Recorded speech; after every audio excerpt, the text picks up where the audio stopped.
को वेरीफाई करनी है, ठीक है। तो पहले हमने वो सब करेंगे कि वापस वो रिकॉर्डर में आप स्टार्ट वेन्यू करें, मैंने पीछे काफी हो गया था। अच्छा ठीक है, तो पहले पिछले वाले लेक्चर्स में हमने देखा था कि ऐसा एक एग्जांपल देखा था, ठीक है, और अपन ने कुछ CDF की प्रॉपर्टीज पढ़ी थी, ठीक है। तो अब वो सब CDF की प्रॉपर्टीज आप वेरीफाई करेंगे, ठीक है। तो अंश पहली प्रॉपर्टी क्या थी? CDF की पहली property right continuous, minus infinity पे 0, माइनस इन्फिनिटी पे 0 प्लस इन्फिनिटी पे 1। हाँ, मतलब माइनस इन्फिनिटी पे भी 3 केस थे कि मतलब कि x अपना कुछ भी हो सकता था और y tending to minus infinity, और एक y कुछ भी हो सकता था और x tending to minus infinity, और तीसरा कि मतलब दोनों माइनस इन्फिनिटी, ठीक है। तीनों पे 0 होना चाहिए, ठीक है। तो इसको एक बार लिखने का तरीका देख लो। For any given y belongs to R we have f of x, y equals to 0 for x less than 0, ठीक है। x less than 0 मतलब x टेंडिंग टू इन्फिनिटी वाला केस हम देख रहे हैं, ठीक है। तो we have implied limit x tending to infinity f of x, y equals to 0, ठीक है। मतलब ये इससे इम्प्लाई हो रहा है कि x less than 0 पे अपन ने देखा था कि यहाँ पे अपन ने देखा था ना x less than 0 के लिए f equals to 0 था, मतलब माइनस इन्फिनिटी पे भी 0 ही होगा। समझ नहीं आया। अरे देख यहाँ पे कह रहा है कि y कुछ भी हो, ठीक है, y कुछ भी हो, यहाँ पे y कुछ भी हो रहा है, ठीक है। और x लेस देन 0 के लिए अपने f की वैल्यू क्या थी? 0, ठीक है। अगर कुछ भी क्वेश्चन में दी ना, हाँ वही वाला क्वेश्चन के लिए आप वेरीफाई करवा रहे हैं ना, ठीक है। तो उसके लिए f की वैल्यू 0 थी, मतलब अपना x tending to minus infinity पे भी वैल्यू 0 होगी, ठीक है। तो ये पहली चीज अपनी वेरीफाई होगी, ठीक है। अब सेकंड है for any x belonging to R f is 0 for y less than 0, ठीक है। वही चीज आप सिमेट्री के लिए ये हम देख रहे हैं। तो लिमिट y टेंडिंग इन्फिनिटी ये भी अपना 0 होगा, ठीक है। ये चीज वेरीफाई कर ली। अब ये थर्ड वाली चीज के लिए आप देख रहे हैं कि हम ये ऐसे लिखेंगे f of x, y equals 0 in third quadrant. इसकी मदद से हम बोल सकते हैं कि limit x, y tending to minus infinity अपना 0 होगा, ठीक है। ये तरीका देख लो, ऐसे तरीके से ही लिखना है कि मतलब कि हमको पता है कि x लेस देन 0 के लिए f 0 है, तभी आप लिमिट कह सकते हैं कि लिमिट अपनी 0 होगी। यहाँ पे आपको पता है कि y लेस देन 0 के लिए f 0 है, तभी हम कह सकते हैं कि लिमिट 0 होगी। और यहाँ पे हम कह रहे हैं कि थर्ड क्वाड्रेंट में f की वैल्यू 0 है, इसलिए अपनी लिमिट एक्सटेंडिंग टू यहाँ पे माइनस इन्फिनिटी अपनी 0 होगी। इसमें x less than 0 y less than 0 लिख सकते हैं थर्ड क्वाड्रेंट की जगह, x less than 0 y less than 0। हाँ, x लेस देन 0 और y less than 0 third quadrant में होता है। हाँ वही लिख सकते हैं ना। हां कॉमन वाला एंड ना। ठीक है। अब सेकंड अपनी वो राइट कंटिन्यूटी पर कर रहे हैं, ठीक है। अब हाँ इसमें दो केसेस बनेंगे अपने, ठीक है। अपना यहाँ पे इसमें रीजन क्या था अपना, रीजन अपना कुछ ऐसे कुछ फिगर बन रहा था ना, इस वाले एरिया में f की वैल्यू हमेशा 1/6 थी, इस वाले एरिया में हमेशा f की वैल्यू हाफ थी, इस एरिया में f की वैल्यू 1 थी, इस एरिया में f की वैल्यू 1/3, इस एरिया में 0, इस एरिया में फंक्शन मतलब ऊपर जो फंक्शन गिवन है उससे उसके हेल्प से बनाया ना। हाँ ठीक है। तो फिर आप पहले right continuity with respect to x करने के लिए x एक्सिस के पैरेलल लाइन ड्रॉ करेंगे। तो उसमें तीन केस बनेंगे, या तो अपनी लाइन इधर हो, या तो अपनी लाइन इधर हो, या अपनी लाइन इधर हो। ये तीन केस बनेंगे ना, ठीक है। ये तीन केस कैसे बनेंगे वो देख लेते हैं। लाइन के नीचे x एक्सिस के बारे में, सॉरी y एक्सिस के पैरेलल एक बार देख लो। मैं एक बार right continuity with respect to x देख रहे हैं ना, तो x एक्सिस वो y एक्सिस के पैरेलल करेंगे, एक बार देख ले, ठीक है। एक बार के लिए मान ले c लेस देन 0 है, तो y इक्वल्स टू c वाली लाइन कौन सी होगी? नहीं x एक्सिस के पैरेलल नहीं होगी। नहीं y y equal to c वाली लाइन तो y इक्वल्स टू यहाँ x पे के पैरेलल होगी ना। हां x वैल्यू हाँ सॉरी सही बोला मैंने, ठीक है। y इक्वल्स टू c वाली लाइन अपनी ये वाली होगी ना, ठीक है। इसमें अपनी f की वैल्यू हर जगह 0 है, तो मतलब अपना ये कंटीन्यूअस हो गया, ठीक है। राइट कंटीन्यूअस का ये सिंपल अपना प्योरली कंटीन्यूअस है, ठीक है। समझ रहे हो ना? y इक्वल्स टू c के लिए अपनी f की वैल्यू हमेशा 0 ही है, ठीक है। x y दोनों के साथ देखा होगा। हाँ। और अगर आप यहाँ पे देखें कि जब c की वैल्यू 0 से 1 के बीच में है, तब f की वैल्यू है 0 अगर x लेस देन 0 है, और f की वैल्यू 1/6 अगर 0 1 के बीच में है, और अगर x की वैल्यू ग्रेटर देन 1 है, भी लिखा है 12 ठीक है। तो आप कह सकते हैं अगर अपना c 0 से 1 के बीच में है, तो along y equals to c अपना f ऑफ x, c ऐसे होगा। x, c इसमें समझ गए कि c की जगह हमने y की जगह c रिप्लेस कर दिया अपने, ठीक है। तो f ऑफ x, c अपना इस डेफिनेशन से होगा। अब अंश तू तो समझ आ रही राइट है ना? कंटिन्यूटी चेक करने के लिए अपन हर एक के लिए अलग अलग निकालेंगे हाँ function। हाँ। तो अब निमित्त तो ये देख के होता है राइट कंटिन्यूस है, पहले तो किस अच्छा। किस पॉइंट्स पे देखेगा, 0 और 1 पे देखेगा। करेंगे। 0 पे देखेगा तो मतलब यहाँ पे हाँ, 0 पे नहीं है 0 प्लस क्यों राइट कंटिन्यूस पूछा है। अच्छा सिर्फ राइट में देखेंगे। हाँ तो f ऑफ यहाँ पे 0 प्लस भी अपना 1/6 है हाँ, और zero f ऑफ 0 भी अपना 1/6 है। f 0 मतलब f ऑफ 0, c और f ऑफ 0 प्लस c। ठीक है, वन भी राइट हाँ। तो इसको अपन ने ऐसे वर्ड्स में लिखा एट x इक्वल्स टू 0 और limit h tending to 0 plus f of h, c equals to 1/6, ठीक है, और which is equals to f of 0, c, ठीक है, एट x इक्वल्स टू 1 भी सेम अपने से वेरीफाई हो जाएगा। ओके, क्या करके दिखाऊं? हाँ समझ में आ गया। ठीक है, अगर अपना c ग्रेटर देन 1 हुआ, अगर अपना c ग्रेटर देन 1 हुआ तो पे डिसकंटिन्यूअस नहीं है, हाफ और 1/6 है। राइट कंटिन्यूटी देख रहे हैं ना, ओवरऑल कंटीन्यूअस नहीं है। ओवरऑल कंटिन्यूटी देखने से राइट कंटिन्यूटी अच्छा देखनी ठीक है, हाफ लाइट और फंक्शन का वैल्यू। हाँ राइट, मतलब f ऑफ 1 प्लस पे भी इसकी वैल्यू हाफ है और f ऑफ 1 पे भी इसकी वैल्यू हाफ है, हाँ। ठीक है।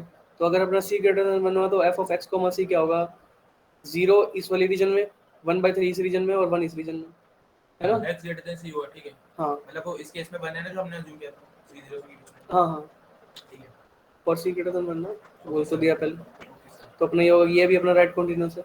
सर ओके, अब right continue with respect to y करेंगे तो हम y एक्सिस के पैरेलल लाइन ड्रॉ करेंगे, y एक्सिस के पैरेलल लाइन ड्रॉ करेंगे तो एक तो या तो यहाँ पे या तो यहाँ पे या तो यहाँ पे, ठीक है। इस केस में f इक्वल टू 0 आएगा, वो अपना कंटीन्यूअस, और इस केस में इधर 0 आएगा, इधर 1/6 आएगा, इधर 1/3 आएगा, इधर इस केस में इधर 0 आएगा, इधर 1 आएगा, इधर 1/2 आएगा, इधर 1 आएगा। अच्छा इसमें नीचे से ऊपर के राइट में हाँ। ऊपर की साइड जाना, ठीक है। लाइन किस बेसिस पे ड्रॉ करें हम? अगर right continuity with respect to x देख रहे हैं तो अपन उसके x एक्सिस के पैरेलल लाइन ड्रॉ करेंगे। नहीं मतलब कितनी लाइन ड्रॉ करेंगे, जैसे अभी y के लिए देख तो यहाँ पे उसे देखना पड़ेगा, जैसे इस वाले एरिया में अलग अपनी प्रोबेबिलिटी का फंक्शन बनेगा, इस वाले में एरिया में अलग बन जाएगा, इस एरिया में अलग बन जाएगा।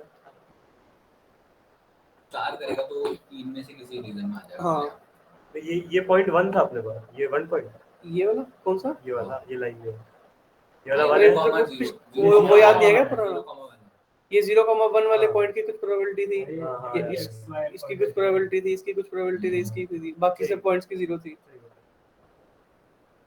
ठीक है। तो जो अपन ने काम x के लिए किया वो अपना अब right continuity with respect to y भी कर लेंगे। अगर c लेस देन 0 है तो along x equals to c है, f हमारा 0 होगा व्हिच इज कंटीन्यूअस, ठीक है। अगर अपना c 0 से 1 के बीच में हुआ तो along x equals to c अपना f ऑफ c, y ऐसा फंक्शन बनेगा, समझ रहे हो ना?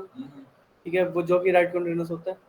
ओके, अब अपना है इफ c ग्रेटर देन 1 तो along x equals to c अपना ये फंक्शन बनेगा, ये भी अपना राइट कंटीन्यूअस होता है, ठीक है।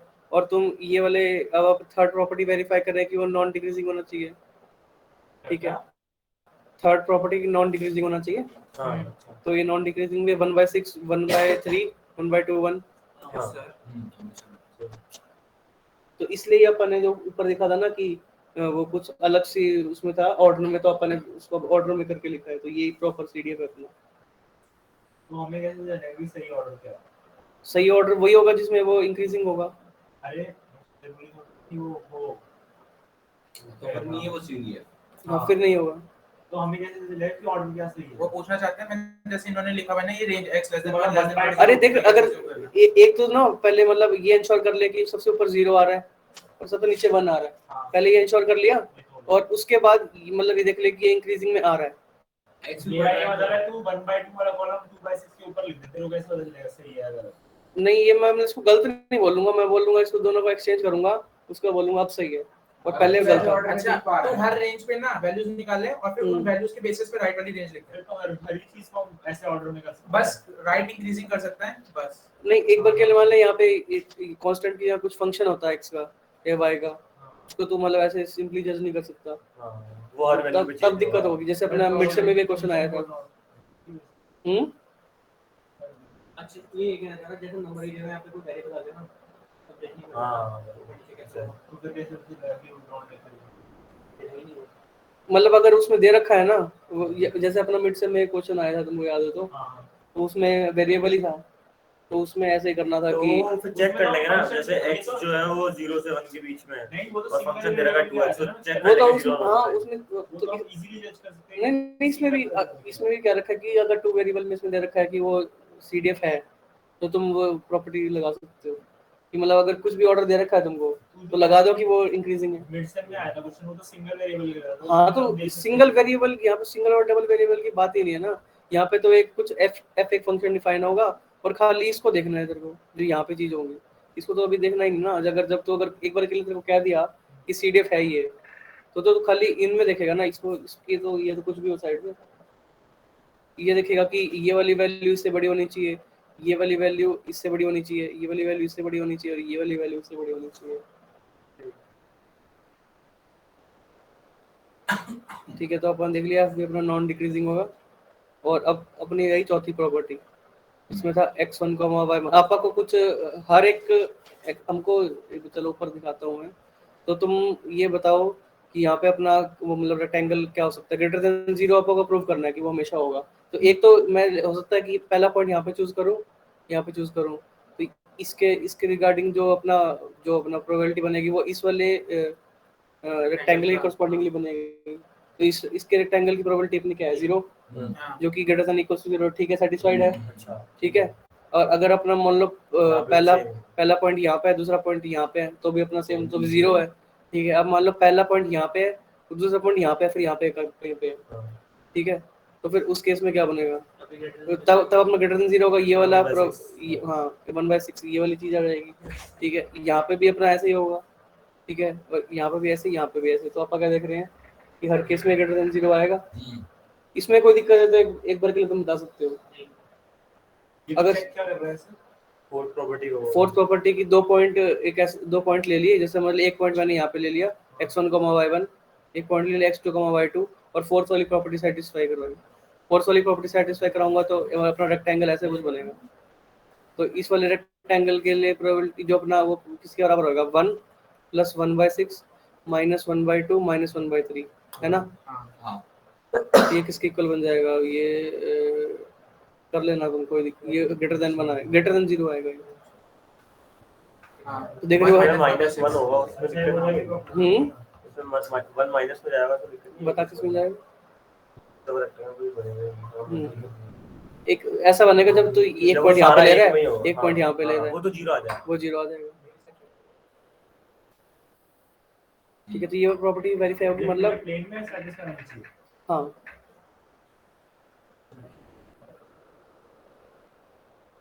मतलब फॉर एवरी x1, y1 और x2, y2 हमारे पास ये वाली प्रॉपर्टी होल्ड करनी चाहिए कि ये अपना ग्रेटर देन 0। सेकंड प्रॉपर्टी कौन सी, सेकंड, इसमें जो सेकंड हाँ ये सी वाला, ये कैसे क्या किया है? अगर आपको right continuity with respect to x देखनी है तो आप x एक्सिस के पैरेलल लाइन ड्रॉ करेंगे। अगर x एक्सिस के पैरेलल लाइन ड्रॉ करेंगे तो 3 केस बनेंगे। एक सेकंड में दूसरा कलर लो। हाँ ठीक है, वो मैं समझ गया, 0 से कम, 0 से 1 और 1 से ज्यादा। हाँ, एक लाइन ऐसे बनेगी, हाँ एक लाइन या तो ऐसे, हाँ। एक लाइन या तो ऐसे। अगर यहाँ पे अगर ये वाली लाइन पे पूरे पे f अपना 0 है और ये वाली लाइन पे इस एरिया में अपना f मतलब x < 0 जब है तब f की वैल्यू 0 है, और इस एरिया में जब अपना x की वैल्यू 0 से 1 है तब f की वैल्यू 1/6 है, और x ग्रेटर देन 1 के लिए f की वैल्यू हाफ है। ठीक है ना, तो अपन लिख दिया 0 if x < 0 और 1/6 if x 0 to 1 और ये हाफ। अब आप देख सकते हैं कि जो ये अपना ये फंक्शन बना है ये अपना राइट कॉन्टिन्यूस है, 0 पे इसकी वैल्यू 1/6 है और 0 प्लस पे भी इसकी वैल्यू 1/6 है। ऐसे ही 1 प्लस पे इसकी वैल्यू हाफ है और एट 1 भी इसकी वैल्यू हाफ है, तो ये अपना राइट कॉन्टिन्यूस है। अच्छा, राइट कंटीन्यूअस चेक करना वैसे। हाँ ठीक है, हाँ ठीक है, ये आगे समझ। अच्छा, फिर वो उस दूसरे c ग्रेटर देन 1 के लिए वेरीफाई कर लिया। हाँ, अब c मतलब c 0 to 1 के लिए अपन ने देखा था, अब c ग्रेटर देन 1 के लिए भी देख लेंगे। ठीक है, तो ये अपना ये अपना राइट कॉन्टिन्यूस है। अगर आपको y के रिस्पेक्ट में करना है तो y एक्सिस के पैरेलल लाइन ड्रॉ करेंगे, ठीक है, तो ये अपना हो जाएगा। ठीक है। थर्ड क्या थी इसमें? थर्ड की नॉन डिक्रीजिंग हो। Thank you.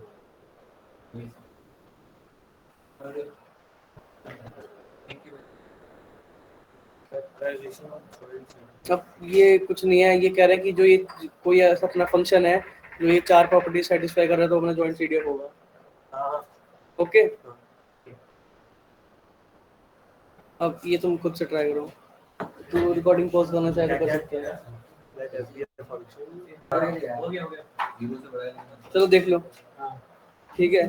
तो सबसे पहले आप रीजन स्केच करेंगे, रीजन स्केच, अगर रीजन स्केच करेंगे तो एफ यहाँ पे 0 है, यहाँ पे 0, यहाँ पे 0, यहाँ पे 1 है। इसमें कोई किसी को 1% दिक्कत है तो बोल सकते हो, पक्का ना? यहाँ तक क्लियर है।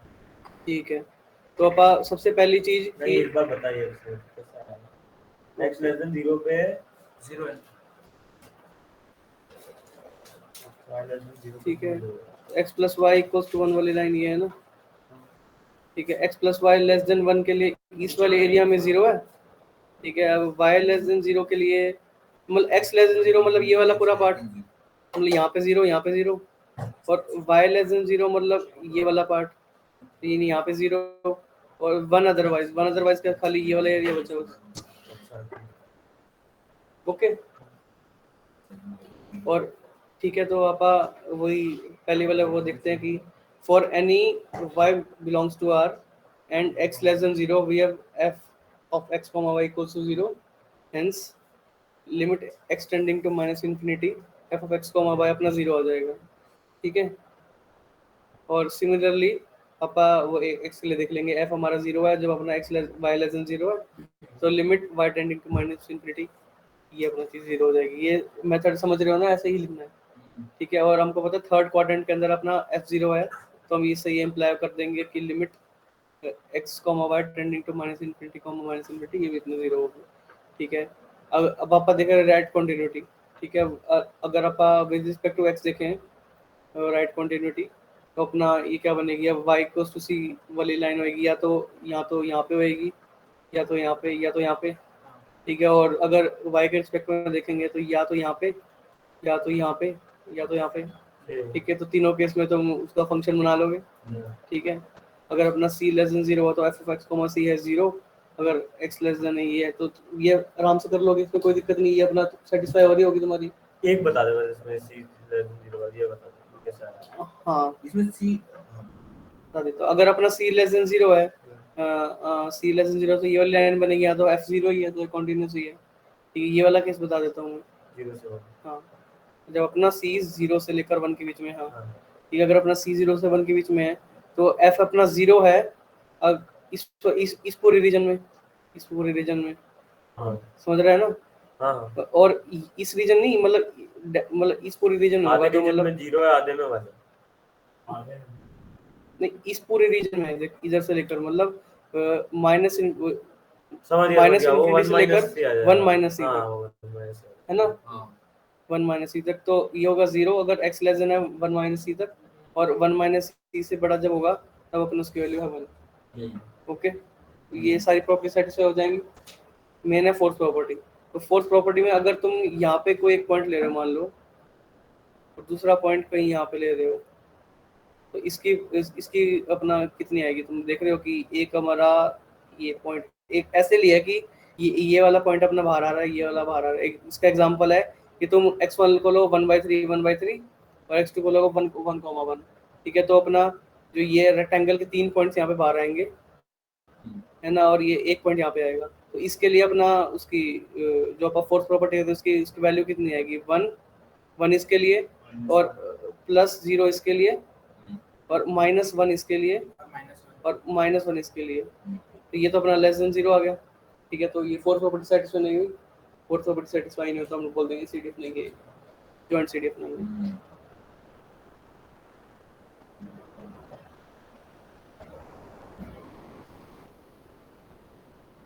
ठीक है। तो नेक्स्ट अपना मार्जिनल डिस्ट्रीब्यूशन फंक्शन, ठीक है। तो डिस्ट्रीब्यूशन फंक्शन बोले तो CDF, और मार्जिनल बोले तो वो एक कोई, x रखते तो सारी y का सम। हाँ मतलब एक को फिक्स रखा और बाकी सबका पूरा सम कर दिया, ठीक है।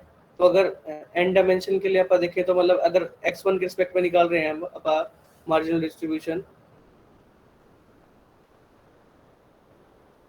तो अपना वो हो जाएगा probability of x1 less than x1, ठीक है। तो वो होगा probability of x less then, और बाकी सब अपना रियल नंबर वेरी कर देंगे, मतलब पूरे रियल नंबर वेरी करेंगे।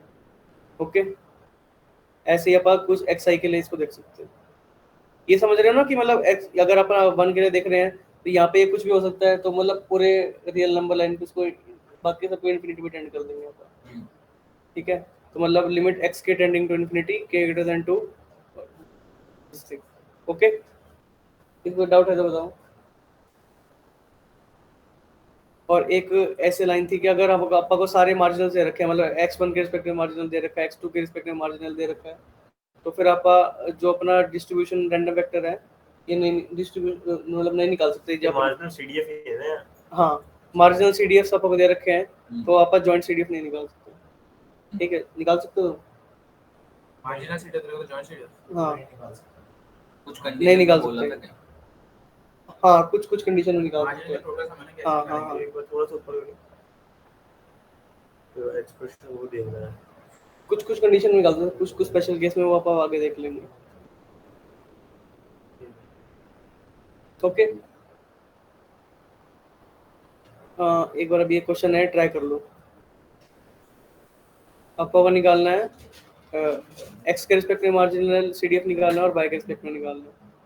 अरे तू ऐसे बोल देते हैं ये अपन उसी फॉर्मूले से निकालेंगे जो अपन ने पहले पिछले पीडीएफ में भी सीखा था।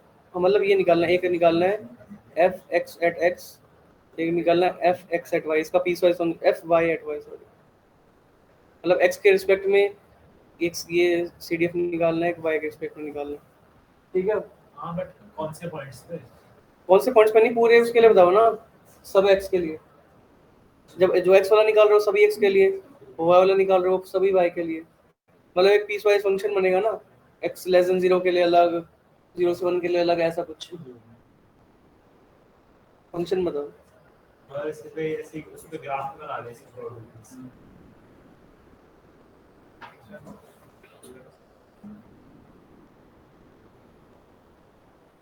और मार्जिनल का मतलब तेरे को पता ही होगा कि मतलब एक को फिक्स रखा बाकी एक को सब फिक्स करता हूं दूसरे को। पहले भी तो मार्जिनल आया इसे आधा शॉर्ट में एक बार दोबारा समझा दे भाई पीडीएफ खोले से। हां, मार्जिनल प्रोबेबिलिटी डेंसिटी भी आई थी पहले। और आ गया कि मार्जिनल इसे डिस्ट्रीब्यूशन अलग कैच नहीं हुआ इसके अलग बता दो। क्वेश्चन से बंद ही कर क्या दे। थी। चल रहा है समझ में नहीं आया मार्जिनल डिस्ट्रीब्यूशन ठंडा। समझ में आ गया। दिक्कत ये है। हम एंड डायमेंशन पे आ गए क्या? हाँ, बताता हूँ मैं, रुको। एक बार फिर से बता दीजिए। हाँ, जैसे ये एन डायमेंशन लेवल देखा है, एन डायमेंशन में छोड़ समझ ले 1 डायमेंशन के लिए होता है, एक बार के लिए 1 डायमेंशन के लिए होता है मान ले, तो यहाँ पे अपा probability of x less then x1 निकाल रहे होते हैं, है ना।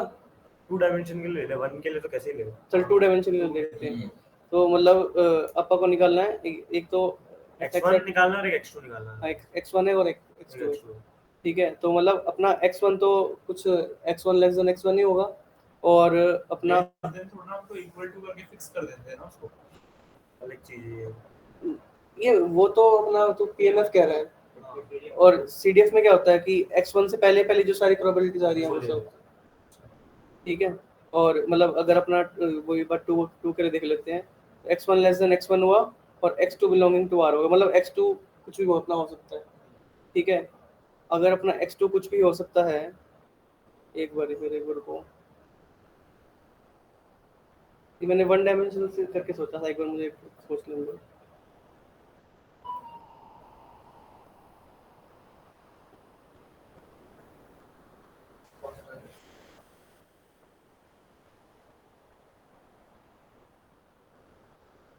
Welcome back to Mittal classes. ठीक है, तो एक बार इसको 1 डायमेंशन के लिए अपन सोचते हैं। ठीक है, अगर अपना ये है कि probability of x less than infinity अपन बोल रहे हैं, f x less than infinity, एक बार के लिए समझो प्रोबेबिलिटी ऑफ 1 डायमेंशन के लिए सोचना है तुमको, ठीक है, x1 लेस देन इन्फिनिटी मतलब सारी की सारी प्रोबेबिलिटीज। हां तो अब अगर अपना x1 लेस देन इन्फिनिटी है तो उससे सारी अगर अपन प्रोबेबिलिटी सारी देख रहे हैं लेस देन, तो ये भी मेरे किसके इक्वल होगा, मतलब f ऑफ इन्फिनिटी इसके इक्वल होगा ना। हां, तो यही अपन ने क्यों किया है, ये अपन ने तब किया है कि ये सारी की सारी प्रोबेबिलिटीज आपको x1 की इंक्लूड करनी है, और ये अपन इसलिए किया है ना, अपन को x1 की रिलेटेड जो सारी प्रोबेबिलिटीज वो इंक्लूड करनी थी, और यहाँ पे अपन क्या कर रहे हैं, x2 बिलोंगिंग टू r, मतलब x2 के रिलेटेड जो सारी प्रोबेबिलिटीज है वो अपन को इंक्लूड करनी है, x3 के रिलेटेड जो सारी प्रोबेबिलिटीज वो अपन सबको इंक्लूड करनी है, ऐसी xn के रिलेटेड जो भी सारी प्रोबेबिलिटीज है अपन को इंक्लूड करनी है वो। ठीक है, इसलिए आप इसको तुम ऐसे भी लिख सकते हो। अच्छा हाँ, जैसे ये वाली चीज है, this is equals to blank में बताते हैं, मतलब बस वही बोल रहा है ना, f of x1 का मतलब सिर्फ x1 पे कंस्ट्रेंट है कि x1 पॉइंट तक की लेनी है, बाकी सब इंफिनिटी तक। हाँ तो बाकी x2 और x3 सब इनफिनिटी, मतलब वही रियल नंबर्स कुछ भी नहीं। इंफिनिटी मतलब कि सारे नंबर आ जाएंगे ना उसमें। हाँ इंफिनिटी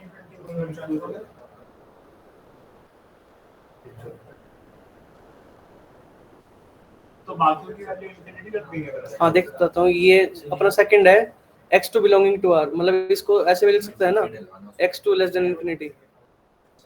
इसको लिख सकता हूँ x3 लेस देन इंफिनिटी, मतलब x2 लेस देन इंफिनिटी में सारी वैल्यूज आ जाएंगी जो x2 की हैं, और x3 लेस देन इंफिनिटी पे अपनी सारी वैल्यूज आ जाएंगी।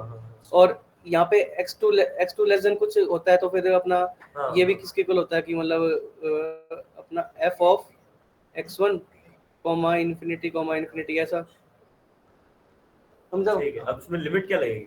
तो ये अपन इंफिनिटी को ऐसे डायरेक्टली यहाँ पे इंफिनिटी नहीं लिखते हैं, इसको लिखते हैं x2 अच्छा, x3 और फिर नीचे कर देंगे xn, और इसको बोलते हैं ये है अपना लिमिट x के टेंडिंग टू इंफिनिटी, समझ गया, जहाँ पे समझ अपना k greater than equals to 2 है। ठीक है।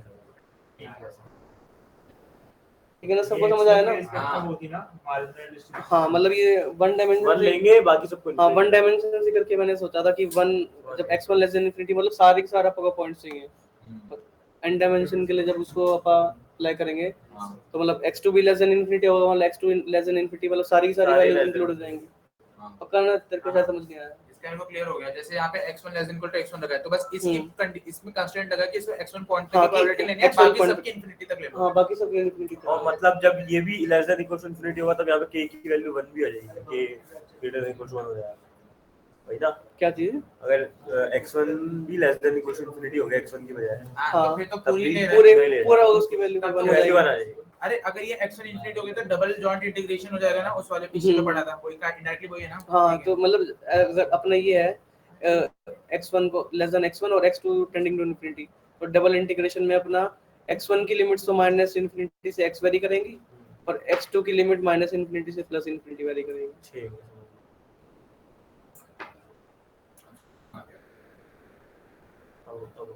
ठीक है, अब ये सवाल कर सकते हो तुम, मतलब अब तुमको ये फॉर्मूले की मतलब समझ आ गया अहमियत, मतलब समझ गए तुम फॉर्मूला कैसे हुआ, अब तुम इस पर डायरेक्ट फॉर्मूला अप्लाई कर दो।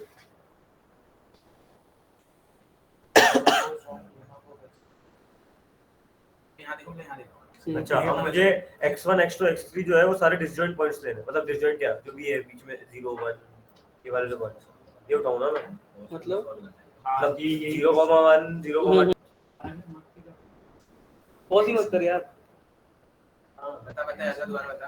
एडिट मार देना। ठीक है, तो आपको अगर x के रिस्पेक्ट में मार्जिनल CDF निकालना है, ठीक है, तो आप जो अपना ये वाला फंक्शन था इसमें y टेंडिंग टू इंफिनिटी रखेंगे, y टेंडिंग टू इंफिनिटी रखेंगे तो ये वाला केस उड़ गया।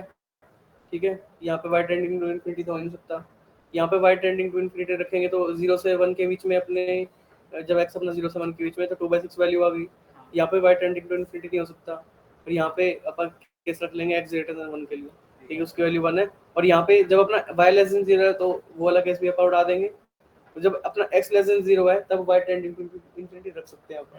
तो अपना फाइनली fx ऑफ x अपना क्या आया, y इज 0 अगर x लेस देन 0 है, और 0 से 1 के बीच 1/3 और इसके वैल्यू 1 अगर मेरे पास जो आया ये आया क्या है ना, ये है marginal CDF with respect to x, क्या मार्जिनल CDF ऑफ x मान लो।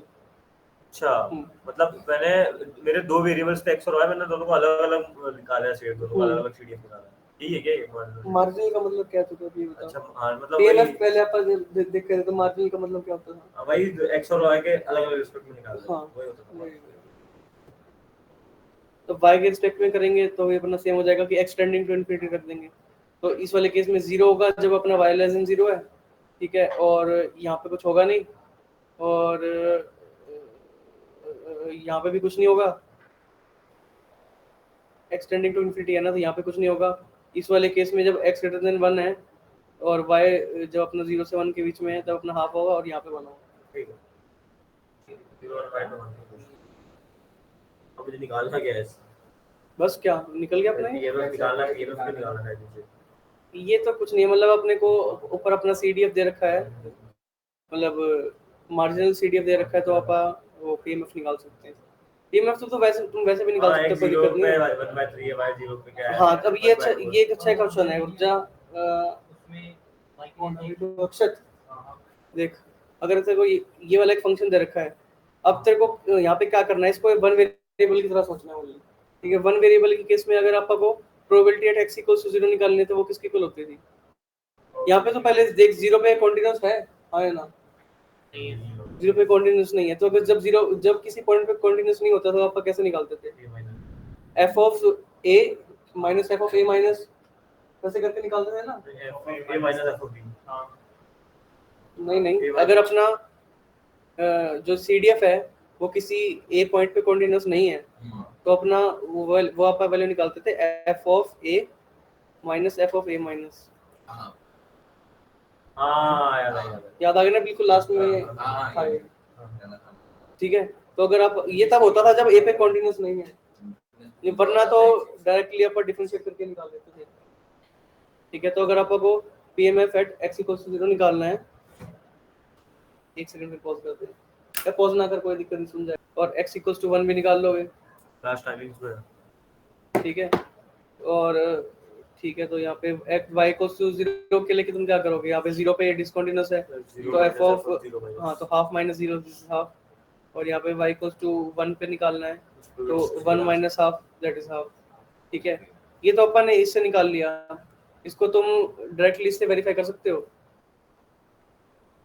इन वाली चीजों से करके बताओ एक बार, कर सकते हो तो। ये अपना मार्जिनल पीएमएफ है, तुम देख रहे हो ना ये। मार्जिन तो अगर x इक्वल्स टू 0 है तो मतलब x को 0 रखना है और y अपना कुछ भी हो सकता है, कुछ वहां निकाल सकते हैं। तो अगर अपना x इक्वल्स टू 0 इस वाले और इस वाले केस में है ना, तो वो हो गया 1/6 प्लस 1/6 1/3, वेरीफाई हो गया। ओ माय गॉड, तो सम क्यों किया? x मार्जिनल पीएमएफ का मतलब क्या होता है? x 0 by कुछ भी, नहीं, x को x 0 0 y कुछ भी, y कुछ भी, तो y 2 तो y मतलब जब अपना x 0 है तब या तो y 0 है या तो y 1 है, अच्छा उसका सब्मिशन तो कर इन दे। दोनों का समेशन रख दिया 1/6 प्लस 1/6, तो ये वेरीफाई हो गया। ऐसे x इक्वल्स टू 1 पे वेरीफाई हो जाएगा, y इक्वल्स 0 पे हो जाएगा, y इक्वल्स टू 1 पे हो जाएगा। ये मैंने x इक्वल टू 0 पे पीएमएफ निकाला ना, ये मार्जिनल पीएमएफ निकला है क्योंकि अपन ने मार्जिनल CDF से क्या कर रहा है पीएमएफ 1/3 प्लस 1/3 करेंगे ना? इसमें 1/3 प्लस 1/3 क्या 1/6 है ना? एक बार करियो नीचे समझ गया। ये किसने कहा?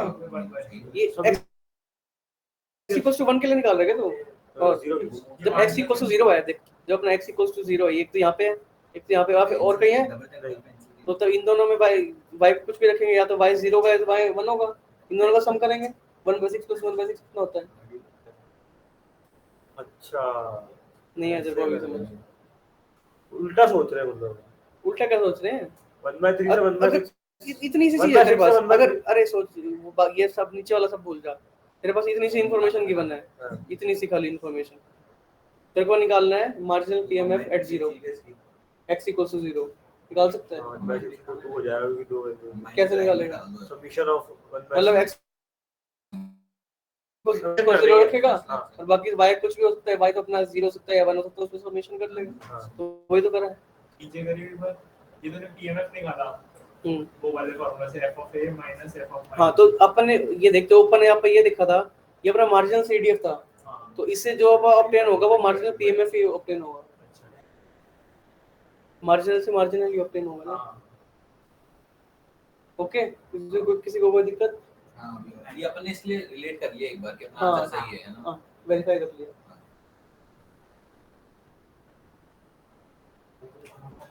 ठीक है, अगला अपना है joint density and joint CDF, ठीक है। तो अपना f ऑफ x1, x2 भाई s ले सकते हैं माइनस इन्फिनिटी से x2 माइनस इन्फिनिटी से x1, ये इसमें कोई दिक्कत? ये पुरानी है ना फॉर्मूला पहले आपको, ये अपन ने ऊपर n डायमेंशन के लिए देखा था ना, ये अपन ने यहाँ पे ये कुछ भी हो रहा था, ये कुछ भी हो रहा था, बस यहाँ पे अब अगर 2 डायमेंशन में देखेंगे तो यहाँ पे हो जाएगा x2 less than small x2 और बाकी सब कुछ भी, अच्छा ये तो ठीक कोई है। पीछे वाले का 2 डायमेंशन, तो ये बस n डायमेंशन का 2 डायमेंशन आपने अप्लाई किया है, और विद जब अपना x2 मतलब x2 बिलोंगिंग टू r नहीं है, मतलब x1 लेस देन x1 है, मतलब x2 लेस देन x2 है, मतलब इसकी जगह आप लिख दें x2 capital x2 less than small x2, small x, तो ये वाली चीज है। ओके सर ठीक है, बाकी सब कुछ है ही नहीं, टेंस टू इंफिनिटी बाकी कुछ है ही नहीं है, दो ही है इसमें। दो ही है, ठीक है फिर तो चलिए कोई दिक्कत इसमें? अच्छा दो ही है इसमें, ठीक है। जैसे आप पहले देखते थे कि CDF अपने किसके बराबर होता था, माइनस इन्फिनिटी से x हाँ। और अपना PMF का इंटीग्रेशन, वही चीज है ये, ठीक बस टू वेरिएबल में डिफाइंड है। ठीक ठीक है, यहाँ पे ये कह रहा है कि अपना f ये कुछ भी हो सकता है कि अपना, अगर इसको समझ लो यहाँ पे x है मान लो एक बार के लिए, xy मान लो, और इसका इंटीग्रेशन कुछ ये आ रहा है, तो जरूरी नहीं है कि कोई और फंक्शन रख दें तो ये इंटीग्रेशन ना आए, मतलब xy की जगह समझ लो हमने x स्क्वायर y स्क्वायर ऐसे कुछ रख दिया, ये मतलब स्मॉल ये f तो pmf जैसा है ना, ये तो ये स्मॉल f जो है हाँ pmf ही तो है, हाँ। pmf pdf। हाँ, ये PDF है, हाँ जॉइंट PDF। ठीक है, तो ऐसा जरूरी नहीं है कि इसके लिए ये आए, मतलब इसके लिए कुछ वैल्यू मान लो ये अपन ने कुछ कैलकुलेट किया और ये मान लो 4 आई एक बार के लिए मान लो, ठीक है, इस 4 नहीं कुछ यहाँ पे ये मान लो 1/2 आई, ठीक है, ये वैल्यू अगर मान लो 1/2 आई तो जरूरी नहीं है कि किसी और के लिए 1/2 ना आए, मतलब ये एक डबल इंटीग्रेशन की प्रॉपर्टी होती है, उनको थोड़ा बहुत याद हो तो, अगर नहीं याद कोई दिक्कत नहीं, कुछ काम की चीज़ नहीं है। ठीक है, अगर मान लो अपने को कोई अगर जॉइंट CDF दे रखा है तो आप ये निकाल सकते हैं, आप अपने जॉइंट PDF निकाल सकते हैं, गिवन दैट कि वो अपना कंटिन्यूअस है। पहले आप क्या करते थे, अगर अपने को CDF दे रखा होता और अपन ने पता लगा लिया कंटिन्यूअस है तो आप उसको डायरेक्टली डिफरेंशिएट करके निकाल देते थे, पर यहाँ पे अपना क्योंकि वो है अपना टू वेरिएबल केस है तो अपन यहाँ पे पार्शियल डिफरेंशिएशन यूज करेंगे। ठीक है, पार्शियल डिफरेंशिएशन एक बार x के रिस्पेक्ट में एक बार y के रिस्पेक्ट में, ओके, गिवन दैट कि अपने जो अपना ये है ये कंटीन्यूअस हो, इस इसी कंटीन्यूटी अपन कैसे चेक करेंगे, इसकी डबल वेरिएबल की मतलब उसमें वो x y के ट्रांसफर फंक्शन आ रहा है से। अब चलो देख लो, कर ही लो एक बार ये। ठीक है, तो सपोज जॉइंट CDF अपने को ऐसे कुछ गिवन है, ठीक है, तो आपको इसका वो निकालना है जॉइंट, हाँ कर रही है। हां कैपिटल F वाला हमारा होता था वो क्या नाम था कैपिटल F वाले फंक्शन का, CDF जॉइंट CDF नॉट सीधे वो जॉइंट कंटिन्यूटी कैसे चेक करेंगे? PDF निकालना तो डिफरेंशिएट कंटिन्यूटी, कंटिन्यूअस चेक करना है। हाँ तो राइट कंटिन्यूअस चेक कर पहले तो, राइट और लेफ्ट दोनों अलग चेक। हाँ राइट और लेफ्ट दोनों अलग अलग, नहीं इसमें तो हो जाएगा, दोनों पॉइंट की चेक करनी पड़ेगी क्या फिर? दोनों पॉइंट की अलग अलग चेक करनी है, दोनों पॉइंट बोला, x और y। जैसे 0 है तो पहले अरे इतना मत सोचो, यहाँ पे तुम ये देखो कि यहाँ पे y अपना 0 से लेकर x में वेरी कर रहा है ना, तुम राइट कंटिन्यूटी तो इसकी आराम से चेक कर लोगे ना, मतलब ओवरऑल कंटिन्यूटी देख लेते हैं। देख यहाँ पे y अपना यहाँ पे y ग्रेटर देन x है और यहाँ पे y लेस देन x है, ठीक है, तो मतलब y इक्वल्स टू x पे देख लो इन दोनों की वैल्यू सेम आ रही है क्या, y इक्वल्स टू x अगर यहाँ पे x है तो ये अपना किसके बराबर 3x² - 2x³ है, ये तो ठीक है। अगर ऊपर वाले में y इक्वल्स टू x रखूं मैं तो यहाँ पे क्या बनेगा 6x² x³ ये 6x² - 3x², ये अपना 3x² बना और यहाँ पे y³ - 3 -2x³ - 2x³, देख रहे हो कंटीन्यूअस है। हां ठीक है, यहाँ पे ऐसा क्यों किया क्योंकि x अपना 0 से 1 था, x अपना 0 से 1 था, ये सेम था। अच्छा क्या ऐसे ऐसे इतनी ज्यादा टेंशन मत लो, मतलब ये ऑब्वियसली होगा, तुमको जो मेन चीज है वो करो कि अपा को हाँ डिफरेंशिएट करो।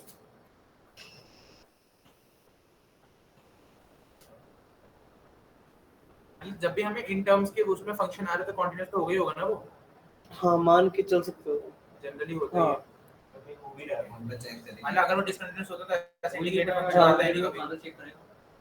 हाँ, ये सेकंड और थर्ड टर्म कैसे कंटीन्यूअस करेगा तू? यहाँ पे भी तो वन डालेगा ना, वन डालेगा, हाँ वन डालेगा बाय बिल्कुल वन डाल दे। x1 डाल। थर्ड X तो थर्ड वन अच्छा यहाँ पे देख x 0 से 1 के बीच में है और यहाँ पे x ग्रेटर देन 1 है, x के लिए हो जाएगा, y के लिए देख y वहां ऊपर ग्रेटर देन x है, यहाँ y के लिए 0 है।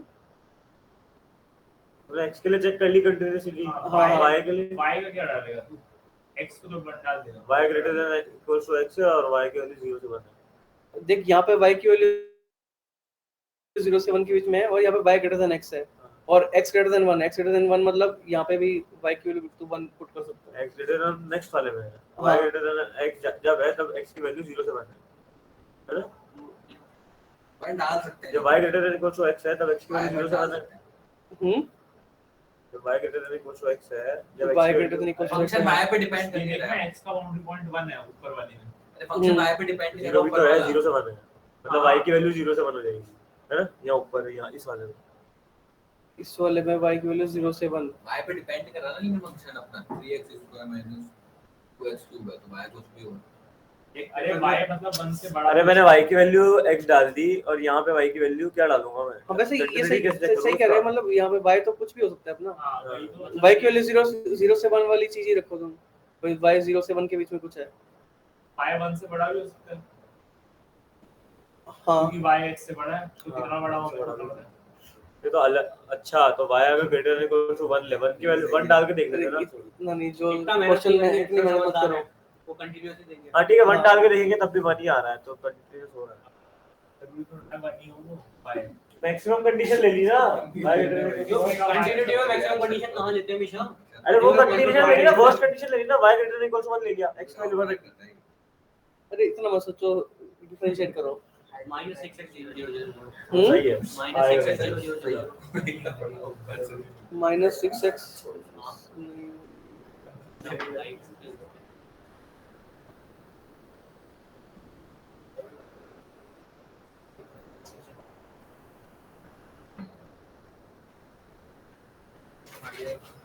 भाई इनको x और y के इसमें डिफरेंशिएट करके करना क्या है उसके बाद?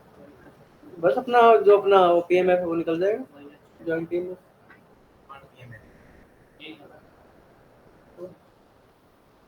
ये है डिफरेंशिएट करना मतलब पहले ये सबको पहले x के रिस्पेक्ट में पहले फिर सबको y x के के रिस्पेक्ट में कर ले फिर y के में पार्शियल हां डिफरेंशिएट मैंने एक पार्ट करा लेकिन वो समझ नहीं आ रहा लिखेंगे आंसर में कैसे सर?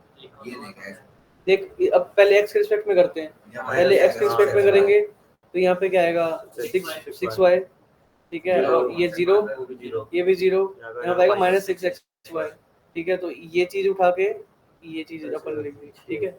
और इस वाले को x के रिस्पेक्ट में करेंगे तो क्या आएगा 6x - 6x², ठीक है। और इस वाली चीज को भी ऐसा ऐसा कैसा उठा के ऐसा रख देंगे, ठीक है। ये y greater than equals to x है, ठीक है। अच्छा समझ आ गया, ठीक है। पागल मस्ती कोई नहीं, ठीक है। और इसको x के रिस्पेक्ट में करेंगे 0, इसको x के रिस्पेक्ट करेंगे 0, इसको x के सब रिस्पेक्ट अदरवाइज में 0, सब 0 ठीक है। तो 0 अदरवाइज। तो इसको y के रिस्पेक्ट में करेंगे तो इसको y के रिस्पेक्ट में करेंगे 6, इसको करा 6x, ठीक है। तो ऐसे ये ऐसा कैसा उठा के हमने रख दिया, और इसको y के रिस्पेक्ट में करेंगे 0, इसको y के रिस्पेक्ट में 0 अदरवाइज, ठीक है। तो अपने पास ये क्या आया जॉइंट पीएमएफ, जॉइंट ठीक है। Joint PMF joint PDF, joint PDF हाँ जॉइंट पीडीएफ आया। तो अगर इसको आप अगर इंटीग्रेट करके देखें -∞ to ∞ वो सब, अरे उल्टा करके बता रहा हूँ मैं। ऐसे अपने ऊपर एग्जांपल, ये तो अपने ऊपर ही एग्जांपल देखा था तुमको याद हो तो 6 × 1 - x अपना अपना अरे एक- हाँ इसको इंटीग्रेट हाँ, किया था मैंने। इसको अपन इंटीग्रेट करके अरे देखा वो था। Double integration. हाँ डबल इंटीग्रेशन, अच्छा ठीक है। तो अपन पहले करके देखा हुआ इसको, हाँ। ये बस इन्होंने वेरीफाई करके दिखा दिया। कुछ तो डबल y से 1 और 0 से 1 हाँ। हाँ सही तो मैंने आता था सीधा। अच्छा तो अब ये है क्वेश्चन, ये करके देख लो। Random vector with joint PDF दे रखा था हम्म, तो मैं जॉइंट ये लिखा इंटीग्रेट करना है बहुत बढ़िया। जॉइंट टीएल ऐसे बहुत बढ़िया बोलते हैं, लगता है सरकाज़म में मैं भी ये तो इधर के पता चला गलत है तो नहीं सोच रहा मैं। पीडीएफ निकल गया कुछ है ही नहीं है, कर लो ये तो पूरा ऐसे सिंपल इंटीग्रेशन लग रहा है सिंपल। ये इसमें इंटीग्रेशन भी टूट जाएगा, मतलब ये हाँ, वो एक हाँ एक कुछ है ही नहीं।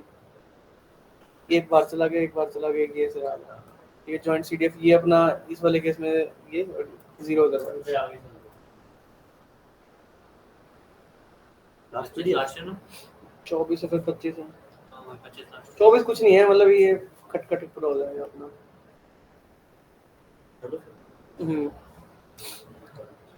हाँ अभी क्या तो अब आगे अब इंडिपेंडेंस के लिए आएगा, ठीक है। दो अपने जो रैंडम वेक्टर हैं, मतलब जो रैंडम वेरिएबल हैं, उनसे मिलाकर जो एक रैंडम वेक्टर बन रहा है, उसके अब देख रहे हैं कि x और y अब जो रैंडम वेरिएबल्स हैं वो अपने इंडिपेंडेंट कब होंगे, ठीक है। इफ एंड ओनली इफ वाली कंडीशन है, तुम ये ध्यान रखना ठीक है, अपने पास क्या है, जो एफ है वो जॉइंट सीडीएफ है, ठीक है, और एफ एक्स है जो एफ वाई है वो अपने मार्जिनल सीडीएफ से, ठीक है, मार्जिनल डिस्ट्रीब्यूशन हाँ मार्जिनल सीडीएफ है ना ये, समझ रहे हैं ना ये, ठीक ठीक है। तो X अपना और एक्स और वाई इंडिपेंडेंट तभी होगा जब अपना जो मार्जिनल सीडीएफ है वो इनके प्रोडक्ट के बराबर है।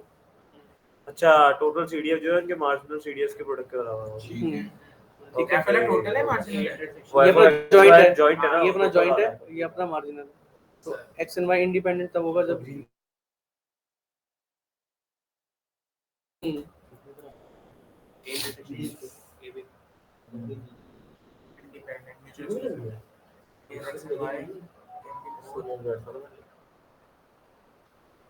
हाँ, इसमें ये देखा क्या अपने को ये गिवन है और मतलब f of x at x given है और f of x at y given है, तो आप इजीली ये निकाल सकते हैं इनका प्रोडक्ट करके। मतलब ये कह रहे हैं कि अपने पास अगर मार्जिनल्स गिवन है तो आप जॉइंट निकाल सकते हैं। और ये पहले ये अपन ने क्या पढ़ा था कि अपने को अगर मार्जिनल्स गिवन है तो जॉइंट नहीं निकाल सकते अपन, तो ये अपन तभी निकाल सकते हैं जब एक्स और वाई इंडिपेंडेंट होते हैं वालों को। कुछ पहले बोला था ना कि कुछ स्पेशल केस होना चाहिए, तो वो स्पेशल केस है। क्या स्पेशल केस क्या है? पहले उसने सवाल पूछा, पहले मैंने ये बोला था ना कि अपने के पास मार्जिनल सीडीएफ है तो आप सीडीएफ का भी जॉइंट ही निकाल सकते हैं, मैंने पहले बोला था। पर उसके नीचे एक रिमार्क भी था कि कुछ स्पेशल केस में अपन निकाल सकते हैं जब एक्स और वाई इंडिपेंडेंट हो, ये वाला हाँ वो स्पेशल केस है। इंडिपेंडेंट और कैसे हाँ ये इंडिपेंडेंट निकालेंगे कैसे हम? इंडिपेंडेंट निकालेंगे कैसे? Independent variables independent variables x y वो एक प्रोबेबिलिटी वाली चीज है, मतलब ऐसे कि बोल देंगे एक्स एंड वाई इंडिपेंडेंट है, बस एक टर्म से मान लो उसको, क्या हम ये देख रहे हैं वो अपन को आपको वहां फाइंड करना है एक्स और वाई इंडिपेंडेंट है वो कैसे पता करूंगा?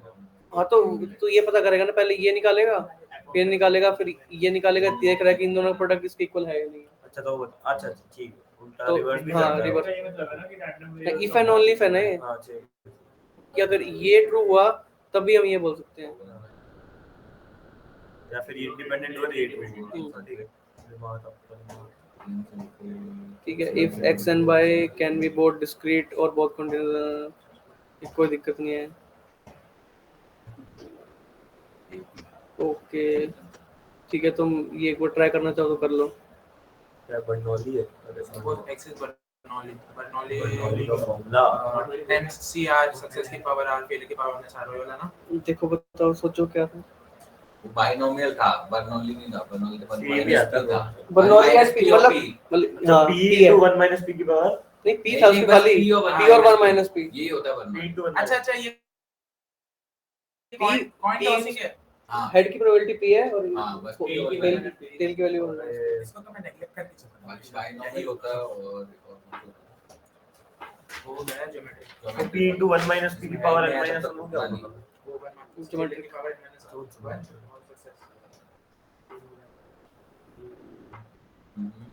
और अगर मैं यहाँ पे y भी दे रखा है, y is discrete uniform over set ये, x and y भी इंडिपेंडेंट है तो तुम इसकी वैल्यू किसके लिए होती थी, 1/n की इक्वल होती थी ना, मतलब pmf की वैल्यू मतलब ये बोलो pmf at y equals to 1 और ये इसकी 1/n की इक्वल होती है, यहाँ पे 1/n क्या है 6 है, 1/6 याद आ रहा है ना ये।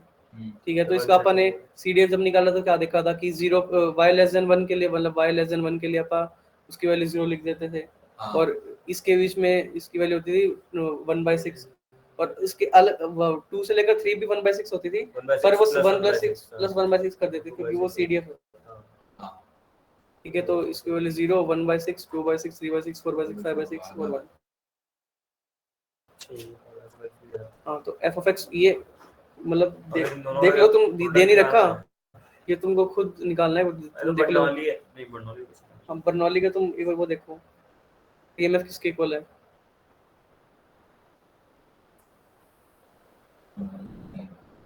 देखो अपना बर्नौली में पीएमएफ होता था ना, p at x = 0 अपना होता था p यानी अपना हाफ के बराबर है और p at x = 1 1 minus half यानी हाफ। ये कैसे निकाल रहे हो? कॉन्ट्रास्टिंग वाला एक्सपेरिमेंट होता था नहीं हाँ, कि मतलब हेड की प्रोबेबिलिटी है, मतलब ये अपना टेल के करस्पॉन्डिंग था, ये अपना हेड के करस्पॉन्डिंग था। हाँ दोनों आप अच्छा 0 और 1 हाँ उसका रैंक हाँ प्रोबेबिलिटी ठीक और है 0 और 1 के बीच में 1 बाय 0 और 1 के बीच में नहीं, मतलब ये देख ले कि x इक्वल्स टू 0 पे इसकी वैल्यू हाफ है और x इक्वल्स टू 1 पे इसकी वैल्यू हाफ है, तो मतलब x लेस देन 0 के लिए इसकी वैल्यू क्या है, कुछ भी नहीं, 0 है, प्रोबेबिलिटी कोई भी प्रोबेबिलिटी नहीं है, ठीक है। और x जब वैल्यू अपनी 0 से 1 के बीच में है तब एक खाली हाफ ही आ रही है, तो 1 तो नॉट इंक्लूडिंग है, तो 1 तो आएगा नहीं, ठीक है। अगर x ग्रेटर देन 1 हुआ तो मतलब 1 भी आ गया और 0 भी आ गया, 1 भी आ गया 0 हो गया, तो मतलब हाफ प्लस हाफ। तो अपना CDF ये अपन ने खुद से लिखा है, ये ध्यान रखना, गिवन नहीं होगा ये, समझ आया ना। पहले तो अपन ने क्या डिड्यूस किया, जब x such that Bernoulli half था तो अपन ने बोल दिया कि p of x equals to 0 अपना होगा p यानी हाफ, और p at x equals to 1 अपना होगा 1 minus p that is half. और उसके बाद अपन ने अपने पास जब अपना PMF आ गया उसके बाद अपन ने CDF रिड्यूस किया उसका, पीएमएफ है क्या? ये वाला ये PMF है वो CDF और इसे हमने CDF रिड्यूस हाँ, किया है। CDF reduce। नीचे आते हैं 1 और हाँ, CDF। कि x लेस देन 0 पे उसकी वो एक्चुअली प्रोबेबिलिटी 0 है। डायरेक्ट लिख दिया, इसमें भी पहले अगर वो लिखते तो यहाँ 1/6 1/6 1/6 1/6 आता तो सबको समझ सकते हैं। हाँ, बहुत बढ़िया, नहीं है ना? बहुत बढ़िया। तो बोल रहे डिफरेंट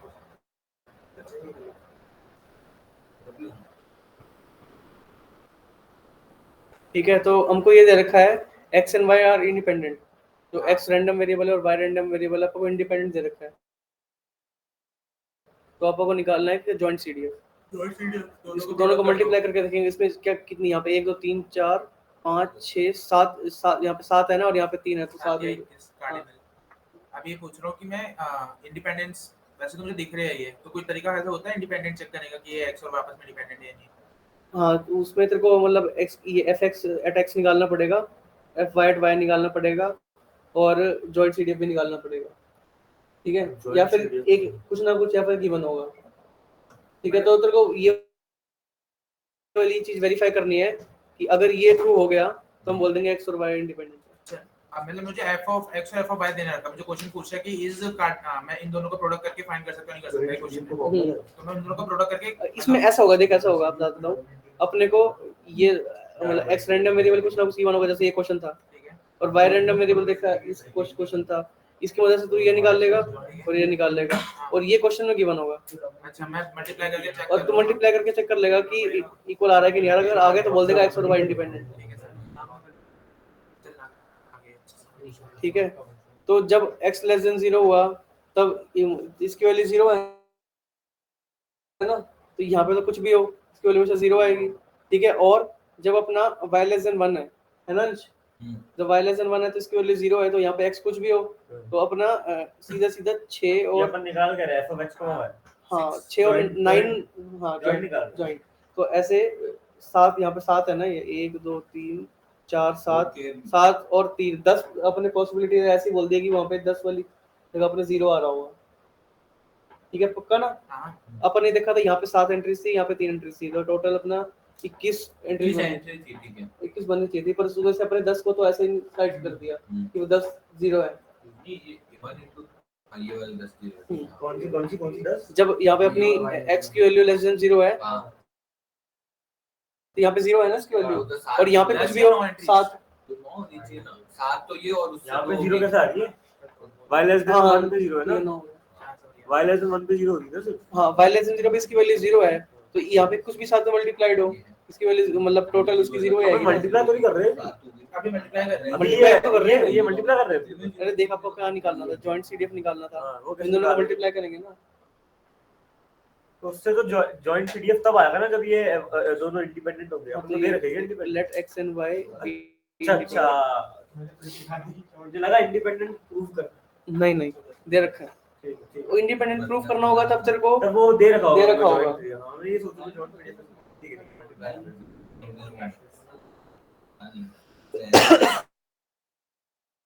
तो अपन ने 9 पॉसिबिलिटीज ऐसे ही सीधा उसको 0 बोल दिया, ठीक है, और बाकी अपन ने मल्टीप्लाई करके देखा, मल्टीप्लाई करके देख लिया रे। हाँ जब अपना x 0 से 1 के बीच में हुआ तब इन सबको मल्टीप्लाई कर दिया इसके साथ, और जब अपना x ग्रेटर देन 1 हुआ तो इन सब के साथ इसको रख दिया। मतलब हर एक के साथ मल्टीप्लाई करना है। अच्छा एक बार हर एक वैल्यू के साथ मल्टीप्लाई करना है। हाँ और बात अब तुम्हारी वापस वहीं पे आ गई है, यहाँ पे कुछ अब ये नॉन डिक्रीजिंग नहीं हुआ तो क्या करेंगे, तो उस ऑर्डर में अरेंज कर लेना, अरेंज करना पड़ेगा। ठीक है। let x and y be two discrete random variables, then ये अलग अगली थ्योरम है अपनी, then x and y are independent if and only if this condition is satisfied। मतलब probability ये अपना तुमको दिख रहा है pm at x equals to x और y equals to y, अपना ये marginal pms ये तो ऊपर ही लिखा, ऊपर cdf था नीचे pmf है ये। अच्छा ये भी if and only if वाली चीज है कि ये चीज जब ट्रू हुई तो हम बोल देंगे कि x और y इंडिपेंडेंट होंगे। वहाँ पे भी x और y इंडिपेंडेंट हो रहे हैं, x और y वहाँ पे लेकिन वो थे वेक्टर थे, रैंडम वेक्टर नहीं, यहाँ पे भी x और उधर भी थे, यार रैंडम वेरिएबल है, रैंडम वेक्टर नहीं नहीं x कॉमा y एक रैंडम वेक्टर बनता है ना, x और y तो आपस में मतलब इंडिविजुअली तो रैंडम वेरिएबल्स ही होते हैं, ये मिलके एक रैंडम वेक्टर बनाता है।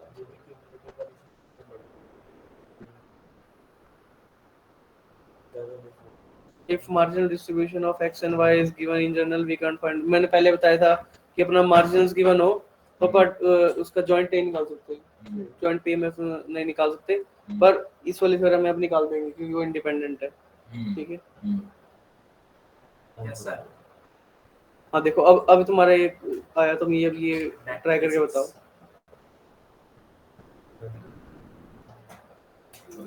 स्टॉप कर सकता है मतलब, ओके तो बहुत टाइम मिल गया तुमको, ठीक है। और अपना p at x equals to -1 अपन ने निकाला, p at x equals to 0 निकाल लिया, और p at x equals to 1 ही तुम आराम से सब निकाल लोगे, ठीक है। यहाँ पे इस वाले में नॉट इंडिपेंडेंट है क्योंकि अपना मार्जिनल ये वाला ये 0 के इक्वल, मतलब x equals to -1 और y equals to -1 और दोनों का प्रोडक्ट 1/16 आ रहा है, तो अपना बोल देंगे अपना इंडिपेंडेंट नहीं है। ठीक, मतलब ऐसे सारे चेक करने पड़ेंगे ना, ये तो पहले में इंडिपेंडेंट नॉट इंडिपेंडेंट आ गया। हाँ ये पहले में नहीं, ये इस पे अच्छा, आया तो अपन ने तभी पढ़ा ये, इतना टाइम नहीं सारे चेक करके सके, हो जाएगा ये, हो गया सर। कोई दिक्कत है तो बताओ। हो गया है।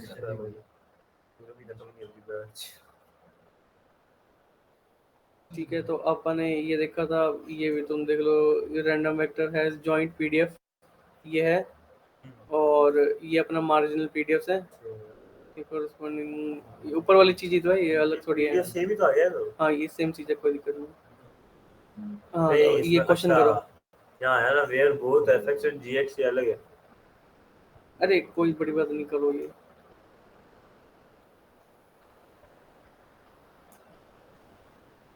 तो ऊपर देखा था वो अब पीएमएफ था, नीचे पीडीएफ है, कोई दिक्कत नहीं। ये 1 + xy दे रखा है, 1 + xy / 4, कोई दिक्कत नहीं इसमें, मतलब ये ऊपर अपन ने पीएमएफ के लिए देखा था, पीएमएफ बोले तो डिस्क्रीट वाला मामला, हाँ ठीक है, और नीचे अपना ये पीडीएफ बोले तो कॉन्टिन्यूअस वाला मामला, बस। कैसे निकालते हैं f of respect to x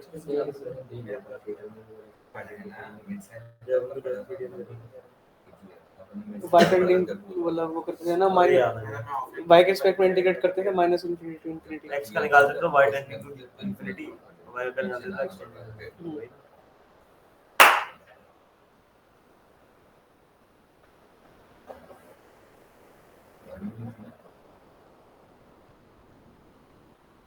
ये चीज यूज हो गई, ठीक है ना, अपना fx at x को निकालने के लिए और fy at y निकालने के लिए, पक्का ना?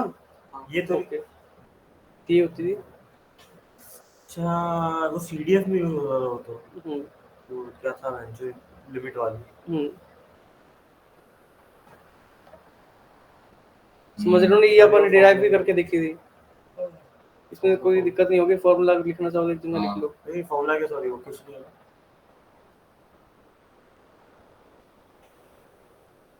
पहले तो रीजन स्केच करो। एक स्क्वायर बस बचा है बीच में।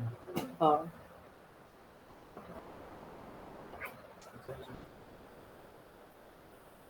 मॉड एक्स लिखा है। अच्छा ये बिल्कुल मिडिल में स्क्वायर बन रहा है। हाँ जी भाई जी।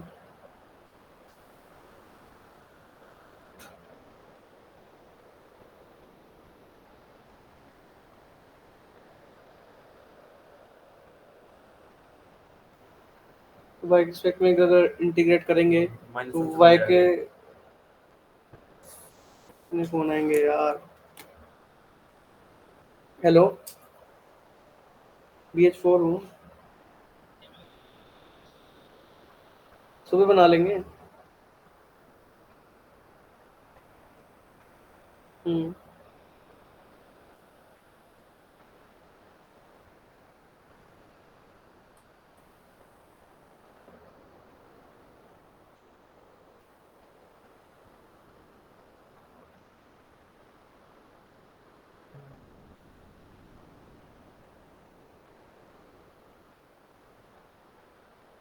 हाँ जी भाई जी बोलिए, आपका फोन आया हुआ था, पढ़ा रहा था मैं। अच्छा ठीक है, भेजता हूँ मैं अभी। एक तो अभी तो एक लाइव चल रहा था वहाँ। हाँ हाँ भेज देते हैं। प्रज्वल को भेज दें। तेरी पेन ड्राइव में अपलोडेड है, सब लोग है। ओके सबको पैसे लिख दे कि चेक कर लो ड्राइव एक बारी। ओके। ये इंडिपेंडेंट आएंगे ना। कौन सा बंदा फोन आ गया यार। अलग पॉइंट किसी भी एक पे नया है तो नहीं होगा ना।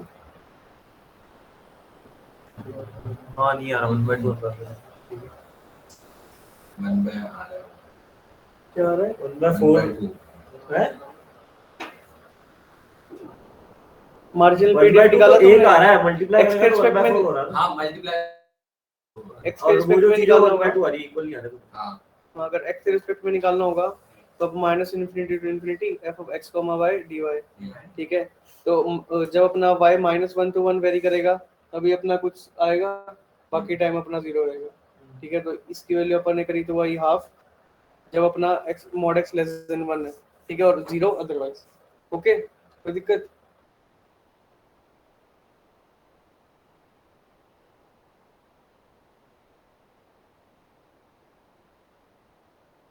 तो अपा अगर इन दोनों को अगर वैसे मल्टीप्लाई करके देख लें एक बार के लिए, तो फिर अपना क्या आएगा fx into fy equals to 1/4। जब अपना इसके लिए x less than equal to 1 और y लेस देन 1, तो ये इक्वल्स टू 1/4 है। ये यहाँ पे ये तो यहाँ पे वेरिएबल है और यहाँ पे अपना कुछ कांस्टेंट आ रहा है। यहाँ पे 1/4 आ रहा है, वहाँ पे 1 + xy/4 आ रहा है। बस वही difference देख लो, होता है। वहीं पे फेल हो गया अपना ये काफी सारे पॉइंट्स के लिए। ये तो खाली सिर्फ x = 0 और y = 0। x0 y0 के लिए हो रहा है, 1/4 हो रहा है, 1/16 है। बस वही x0 y0 के लिए हो रहा है, बस हाँ, और किसी के लिए नहीं हो रहा है। और किसी के लिए नहीं हो रहा। या तो x = 0 और y वेरी करे कुछ भी, या y = 0 और x वेरी करे कुछ भी, हाँ या वो उसके वही लिए हो वही रहा है। exact। बाकी सबके लिए ये फेल कर रहा है, तो अपना ये इंडिपेंडेंट नहीं होगा छोड़। लास्ट लेक्चर चलो इसमें कितनी है एक बार दिखा दे कितना पड़ रहा है। शुरू 4 लेक्चर होने हैं, 6 ही है क्या? चलो खत्म करते हैं। 5 ही हैं, 6 बंदे हैं। हाँ 5 ही बंदे हैं। एक तुम का कवर है। 20 पन्ने हैं तो फिर पढ़ने तो है ना, पढ़ो स्टार्ट। कितने थ्योरम से? 6.4। तो मैं देख लूँ।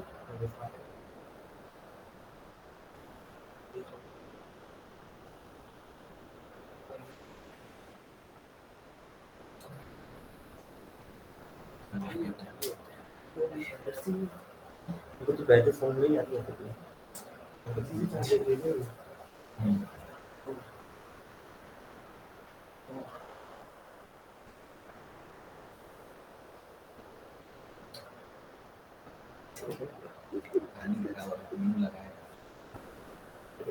चलो फिर स्टार्ट करते हैं लेक्चर। तो पहले ही थोड़ा डिस्क्लेमर दे दूं, ये वाला लेक्चर मैंने नहीं देखा है क्योंकि सर ने सिर्फ रिकॉर्डिंग नहीं दी थी। ठीक है, मैं क्लास में गया भी था तो सर ने डांट के भगा दिया था मेरे को मैथ बोला है कि मास कम कैमरा नहीं बढ़ा रहा।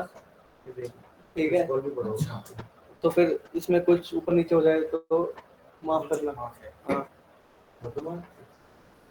कोई नहीं, हम आपको एज अ स्टूडेंट हम आपको टीचर के जज नहीं करने वाले हैं। होते हम पीछे से टीचिंग नहीं इसमें आधे घंटे की तो रिकॉर्डिंग थी ना, ऐसा कुछ बोला था। नहीं थी। नहीं बोला तो वॉल्यूम नहीं है रिकॉर्डिंग में। सुबह उसने सुबह की रिकॉर्ड करी थी, हाँ तो उसमें पहले के आधे घंटे आवाज ही नहीं थी, तो उसने आज सुबह की डाली और शाम को क्लास ली, और उसने सुबह की पीडीएफ दे दी। ये सुबह की रिकॉर्डिंग भी है अरे चालू करो जो देखते हैं। नहीं वो मैंने देखी ली, मैंने वो मतलब देखी क्या, मतलब मैं तो पहली बार पढ़ रहा हूँ ऐसा है क्या? नहीं पहली बार नहीं, पढ़ तो चुका हूँ मैं 2 बार ही। हाँ भाई ठीक है, और अपने को दे रखा है कि x और y अपना इंडिपेंडेंट रैंडम वेरिएबल्स हैं, और f और g दो कंटीन्यूअस फंक्शन है, तो अपने पास होगा कि जो f ऑफ x होगा और g ऑफ y दोनों इंडिपेंडेंट होंगे। ठीक है, थ्योरम है ये। ओके, कोई दिक्कत तो क्या होगी? तो क्या ही होगी, रटना ही है फिर। सर आप अभी क्या बोल रहे खत्म हैं? करो। Blackout हो गया था। ब्लैंक आउट क्या? F x और और G y लिखा है एक ऊपर से।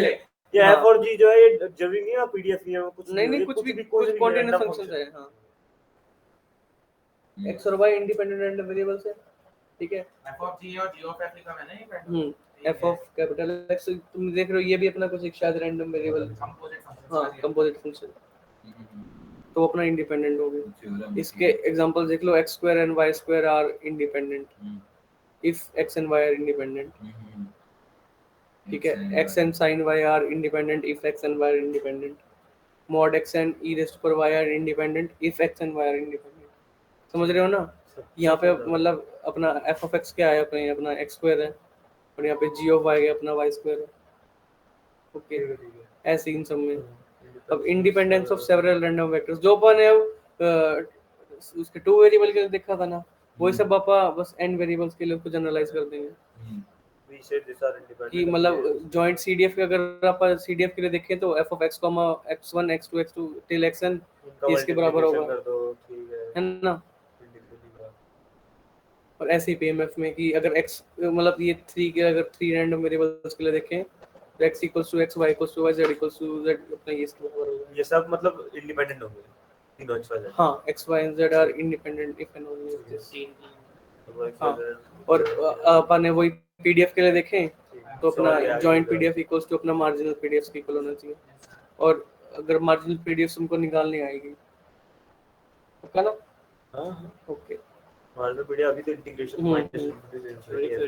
हाँ थ्योरी अच्छा उसमें लेकिन उस दो के लिए थी वो तो इंटीग्रेशन f of x1 उसका प्रूफ याद है? x2 अच्छा प्रूफ से लाना पड़ेगा। हाँ, उसको प्रूफ है, तुम 3 वेरिएबल के लिए इंटीग्रेट कर लो।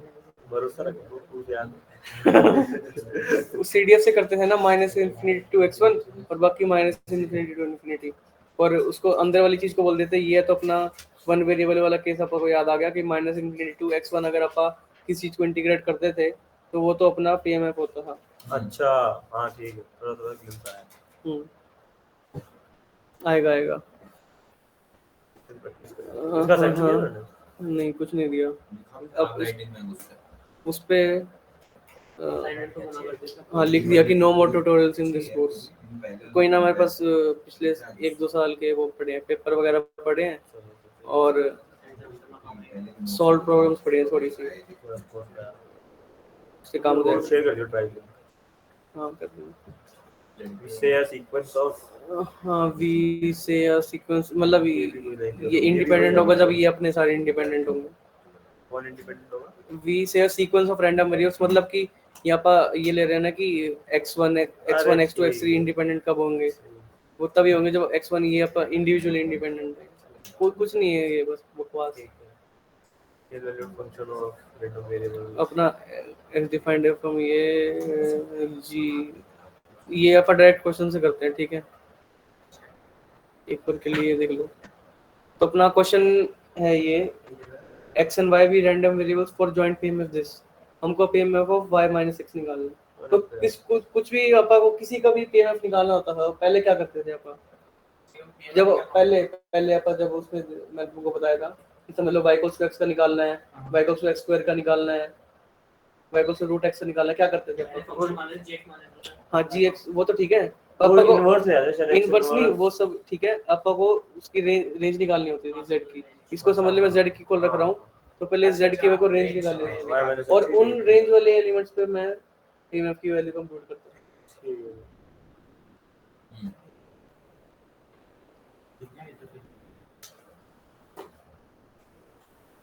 तो y माइनस एक्स का मॉड की रेंज निकालो, क्या कहाँ से लेकर कहाँ तक वेरी करेगा।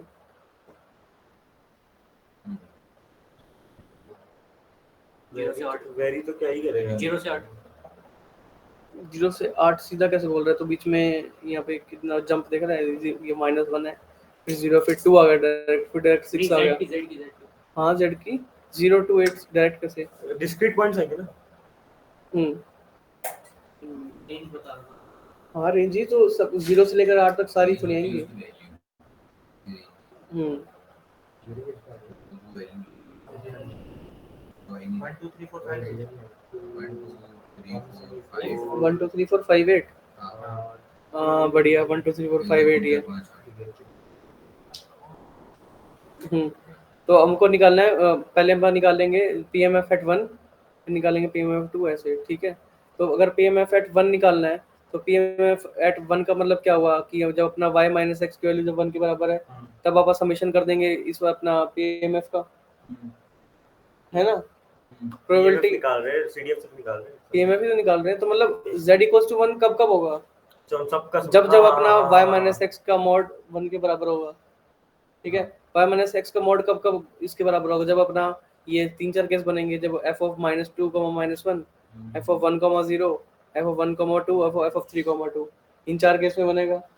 इसकी वैल्यू आपको पता है कहाँ से, इस वाले टेबल से, इसकी वैल्यू कंप्यूट कर ली, इसकी वैल्यू टेबल की इस यहाँ से आप पता कर ली, सबको सम कर दिया, ये आ गया पक्का। z = 1 जब, हाँ ठीक ठीक ऐसे z = 2 के लिए कर लेंगे, बाकी सब z की वैल्यू के लिए कर लेंगे, यहाँ से अपना PMF आ जाएगा। ओके क्या समझ आया। देखो z = 1 वो आया z = 1 करेंगे ना अपन, तो अपन देखना है z1 कब होगा, तो ये 4 केस पे होगा उनका हाँ उन 4 टाइप कर दिया। क्या मेरे को वैल्यू पता है, ये आंसर देख के मैं आगे बढ़ गया था। यू कैन यूज मतलब ये जो सारे अपन आए थे ना, z = 1, z = 2, इन ये सारे 1 के लिए, 2 के लिए, 3 के लिए, 4 के लिए, 5 के लिए, 8 के लिए, इन सब का सब करो 1 को लाना चाहिए। अच्छा ठीक है। अभी नेक्स्ट एग्जांपल क्या है, लेट्स IID क्या होता है। अच्छा, इंडिपेंडेंट एंड आइडेंटिकल डिस्ट्रीब्यूटेड।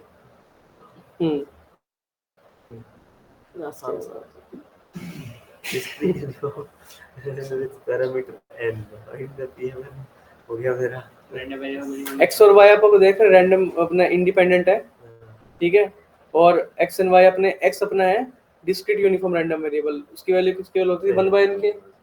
अगर अपना 1/n के 1 - a/b, अरे नहीं भाई वो तो यूनिफॉर्म डिस्क्रीट यूनिफॉर्म, हां वो यूनिफॉर्म रैंडम वेरिएबल है वो। ये डिस्क्रीट यूनिफॉर्म रैंडम वेरिएबल क्या है, क्या होता है बता। यूनिफॉर्म याद है मतलब को नहीं माइनस। अरे यूनिफॉर्म वेरिएबल सबकी मतलब 1/n हाँ ये होता है ना p at x = i अपनी होती थी 1/n के बराबर, जब अपना i वेरी करता था 1 से लेकर n तक, 1 2 3 ऐसे।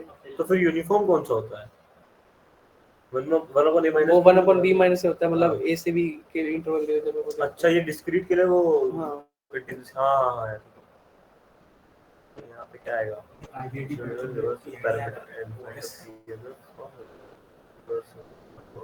या मिनिमम x कमा है। ये एक बार के लिए ठीक है, एक बार के लिए तुम जो अपने को ये रखा x और y इंडिपेंडेंट है, तो अपन इसका PMF निकाल लेंगे इंडिविजुअली। अगर इंडिविजुअल PMF निकाल लेंगे और अपन देखा इंडिपेंडेंट है तो अपन जॉइंट PMF भी निकाल लेंगे। अब जॉइंट PMF की मदद से अपन अच्छा ये z = मिनिमम PMF भी तो आया है हाँ देख लो ठीक है, अपने पास x का PMF निकल जाएगा, यस सर y का PMF निकल जाएगा, ओके ठीक है।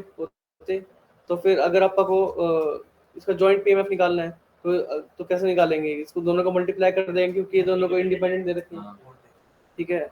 तो अपना जॉइंट PMF अपना ऐसे कुछ आ गए, रिलेट के बीच में ये है। ठीक है। अब अपने को ऊपर एक बार तुम देखो, तुम्हारे पास जॉइंट PMF ऑलरेडी नोन था, तब तुमने कुछ z = समथिंग का निकाला था। हां यहाँ पे भी तुमने क्या किया, पहले जॉइंट PMF निकाला, उसके बाद आप z = समथिंग का कुछ निकाले, तो उसके लिए क्या करना पड़ेगा, z की पहले रेंज निकालनी पड़ेगी और हर रेंज के लिए देखेंगे। z अपना मिनिमम x y। हाँ तो इसके लिए मैं पूरा 1 मिनट दे रहा हूँ, साथ में हिंट्स भी दूंगा, ठीक है। 2 मिनट दे रहा हूँ, 2 मिनट के लिए रिकॉर्डिंग पॉज कर सकता है। इसकी वैल्यू डिस्कशन सुन लेंगे, ठीक है। तो उसका डिस्कशन कर रहे थे हम, ये देख रहे थे कि z की वैल्यू क्या क्या हो सकती है। तो तू बोल क्या बोल रहा है। एक अगर x को 1 रख रहा है, y को कुछ भी रखता है 1 से n तक, हाँ। तो 1 आ गई, 1 आ गई। 2 के लिए देखेगा तो हाँ। मतलब x को 2 रख अब और y y को कुछ भी रख दे तो भी 1 के बनेगी। अलावा कुछ 1 के अलावा कुछ भी रख दे तो चुकी तब 2 आ है, जाएगा, सब के आते हैं। ऐसे ले n तक आ जाएगा। ठीक है, बहुत बढ़िया, थोड़ा थोड़ा तुम क्लियर हो रहा है। ठीक है, अब तुम ये निकालो PMF ऑफ z निकालो।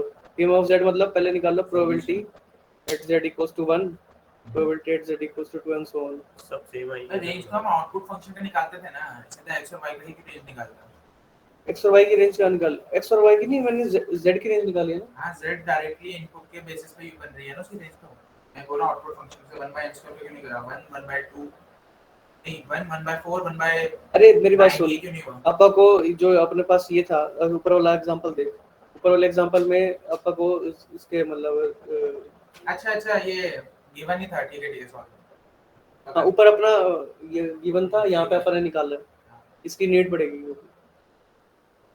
और ये अपन ने कैसे निकाला, क्योंकि x और y इंडिपेंडेंट था, इनको इंडिविजुअली नोन था, हमने मल्टीप्लाई करके निकाला। ये आइडेंटिकल है तो सेम ही था दोनों। हाँ, एक सेकंड ये बिल्कुल सोचने वाली बात है, आइडेंटिकल है ये। अगर आइडेंटिकल ना होता तो 1/m कुछ बोलते दूसरे को, हां, तो वो 1/nm होता उस केस में।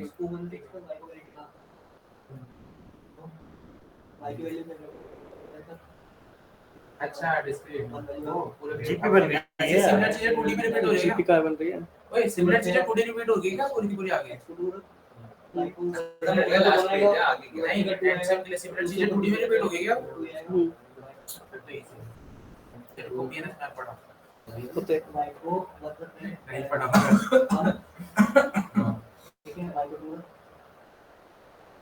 z की वैल्यू 1 कब कब आ रही है? z की वैल्यू 1 तो बहुत टाइम बाद बहुत बार आई है। z की वैल्यू 1 होगी तब भी आएगी।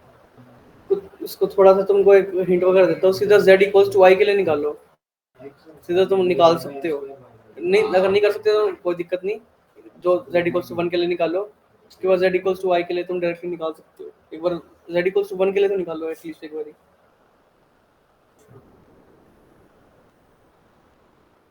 तो अपना z इक्वल्स टू 1 के लिए निकालेंगे तो क्या होगा, अपा नहीं रुक जाओ, ये अपना जो मार्जिनल TMF अपन ने निकाला है वो सबमिशन करेंगे उसका। ठीक है, तो वो कितने टाइम्स करेंगे वो देख लो एक बार। अगर अपना z इक्वल्स टू 1 है, z इक्वल्स टू 1 है तो एक बार के लिए मान लो कि x की वैल्यू 1 है, एक बार के लिए मान लो, तो ये अपना n हो सकता है। मतलब n केसेस यहाँ पे हो गए ना। सबमिशन किसका कर रहे हैं? सबमिशन तो ये 1/n² वाले का करेंगे। हां, 1/n² का सबमिशन करेंगे। 1/n कैसे, तू क्या कह रहा है? 1/n टाइम्स एक कैसे आ रहा है? 1/n आएगा इसका 1/n की वजह से देख कि अपना x की वैल्यू पर के लिए, हां ठीक है, n/n² 1/n x की वैल्यू 1 मान ले एक बार के लिए, और y कुछ भी वेरी कर रहे हैं, तो n केसेस ये वाले हो गए। हां, और अगर अपने समझ लो y की वैल्यू 1 है और x की वैल्यू कुछ भी है, तो n केसेस हो गए, पर ये n-1 हो जाएगा क्योंकि अब 1,1 अपन ने दो बार रिपीट हो गया। हां, तो n + n-1 हो गया ये। n + n-1 divided by n² हो जाएगा ये, क्योंकि 1/n² टाइम्स ये चीज है। डिवाइड बाय हां ये और ये की प्रोबेबिलिटी 1/n²। हां, n-1 कैसे हो गया? n यही है ना, देख रहा हूँ, देख अगर समझ ले x की वैल्यू 1 है 1/n² कैसे है? तो फिर y की वैल्यू 1 से लेकर n तक कुछ भी वेरी कर रही है। ठीक है, अब मान ले कि y की वैल्यू 1 है तो x की वैल्यू 1 से लेकर कुछ भी n वेरी कर रही है, तो इतने को देखने में 2 लग रहा होगा n + n, पर 1,1 दो बार रिपीट हो रहा है। अच्छा, तो मैं 2 की x की वैल्यू 2 से रिपीट करूंगा। नहीं, यहाँ पे जब x इक्वल्स टू अपन ने यहाँ पे दो केस 1,1 वाला केस दो बार रिपीट करो तो दिख रहा है मेरे को। यहाँ पे जब x की वैल्यू 1 है तो y की वैल्यू 1 से हो सकती है। हाँ, तो n हो गया। अब y की वैल्यू जब 1 है तब x की वैल्यू 2 से वेरी होगी, 1 से नहीं 2 से लेकर, तो 2 से लेकर n होगी, वो n-1 होगा। ठीक है, ऐसे तुम i के लिए देखो कि समझ लो अगर सीधा z इक्वल्स टू i के लिए निकालना है, z इक्वल्स टू i तो मतलब पहले इसको i कर दिया और यहाँ पे जो सारा होगा वो i से बड़े वाले होंगे, और जब अपने y को अपने i करा तो यहाँ पे सब i से छोटे वाले होंगे। नहीं i से छोटे वाले नहीं, i + 1 से तक मतलब आई से बड़े वाले होंगे। हाँ i से बड़े वाले होंगे। तो इसको तो हम ऐसे बोल सकते हैं, जब अपने x को i फिक्स किया तब अपना y वेरी करेगा i से n, और जब अपने x मतलब y को फिक्स किया i तो अपना x वेरी करेगा i + 1 से n, तभी इसकी वैल्यू i आएगी ना। वो कैसे दिमाग चलेगा ये दिमाग नहीं चलेगा, मैं सभी तो डायरेक्टली z = 1 के लिए तुमको बताया है। z = 1 के लिए तुम आराम से निकाल लोगे, प्रैक्टिस इसलिए करते हैं। अरे z = 1 के लिए आराम से निकाल लेगा। नहीं आराम से तो नहीं, बट ठीक है निकल जाएगा। आराम से तो नहीं निकलेगा, आराम से तो मुझे भरोसा है अब निकाल लेगा। हाँ अच्छा लेकिन एक सेकंड, z = 1 ये तो ऊपर वाला समझ आएगा, नीचे आंसर भी है। तो अपन ने जो इसका समेशन किया है, ये अपन पहले केसेस अभी केसेस देखे कितनी बार होगा ये। तो f(x, y) की वैल्यू 1/n² ही है। तो 1/n² times number of cases क्या 2n - 1 n + n - 1। Total cases 1/n² होंगे क्या? देख यहाँ पे देख, टोटल केसेस n होंगे ना। देख z = 1 का वो देख, प्रोबेबिलिटी एट z = 1, z = 1 को मैं बोल सकता हूँ समेशन जब मेरा z की वैल्यू 1 के इक्वल होगी, यानी minimum of x, y value 1 होगी। z को लिख दूं मिनिमम ऑफ x, y 1 के इक्वल होगी, तब मेरे को समेशन करना है f(x, y) का। अब f(x, y) की वैल्यू क्या है 1/n², इसकी 1/n² लिख दिया। और ये मिनिमम ऑफ x, y ये कितनी बार हो रहा है? अच्छा ये अपना 2n - 1 बार हो रहा है, तो यानी 2n - 1 टाइम्स 1/n²। ऐसे अपन z = y के लिए अपन निकाल दो। लास्ट पेज ओके, ये तुम i के लिए निकाल लोगे ना आराम से बिल्कुल।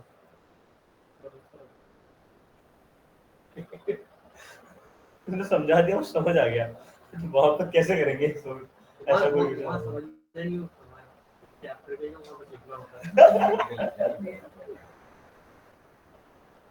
ठीक है, तो ये भी अपना सेम क्वेश्चन है, ठीक है। और ये क्वेश्चन करके देख लो। ये density of function of two क्या है ये छोड़ो, ये भी ये चीज लिखी हुई है। अब कंटीन्यूअस ये अपन ने डिस्क्रीट वाला केस देखा था ना, अब ये चीज कंटीन्यूअस वाले के लिए अप्लाई करेंगे। इंटीग्रेट तो नहीं करो एक बारी। एक्सपोनेंशियल आ गया x अपना एक्सपोनेंशियल रैंडम वेरिएबल है, तो तुम उसका CDF किसके बराबर होता था? क्या x अपना एक्सपोनेंशियल रैंडम वेरिएबल है विद पैरामीटर लैम्डा, तो फिर अपना x का CDF की वैल्यू किसके बराबर है? वो वाला फंक्शन, वो तो PMF होता था, उसका CDF 1 लैम्डा मतलब कुछ 1 - e⁻ लैम्डा से। कुछ तो फैरेड। एक सेकंड रुक, CDF अच्छा इंटीग्रेट करके निकाल देते हैं सर। यार तूने मीन ऑफ वेरिएंस सेट को ऐसा कुछ बना रखा है जहाँ पे पे सारे पीडीएफ और सारे पीडीएफ निकल गए। क्यों रटना है, वो याद नहीं होगा तेरे को? तूने पढ़ा दिया भाई, मैंने नहीं पढ़ा। मैंने लिखा नहीं है कहीं।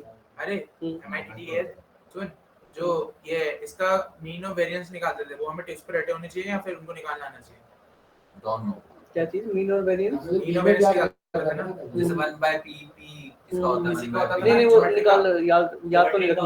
हां ज्योमेट्री का जैसे 1/p आ जाता था ना, नहीं याद तो नहीं रखना, ठीक है अच्छा निकाल लेना वो अपना उस टाइम पे।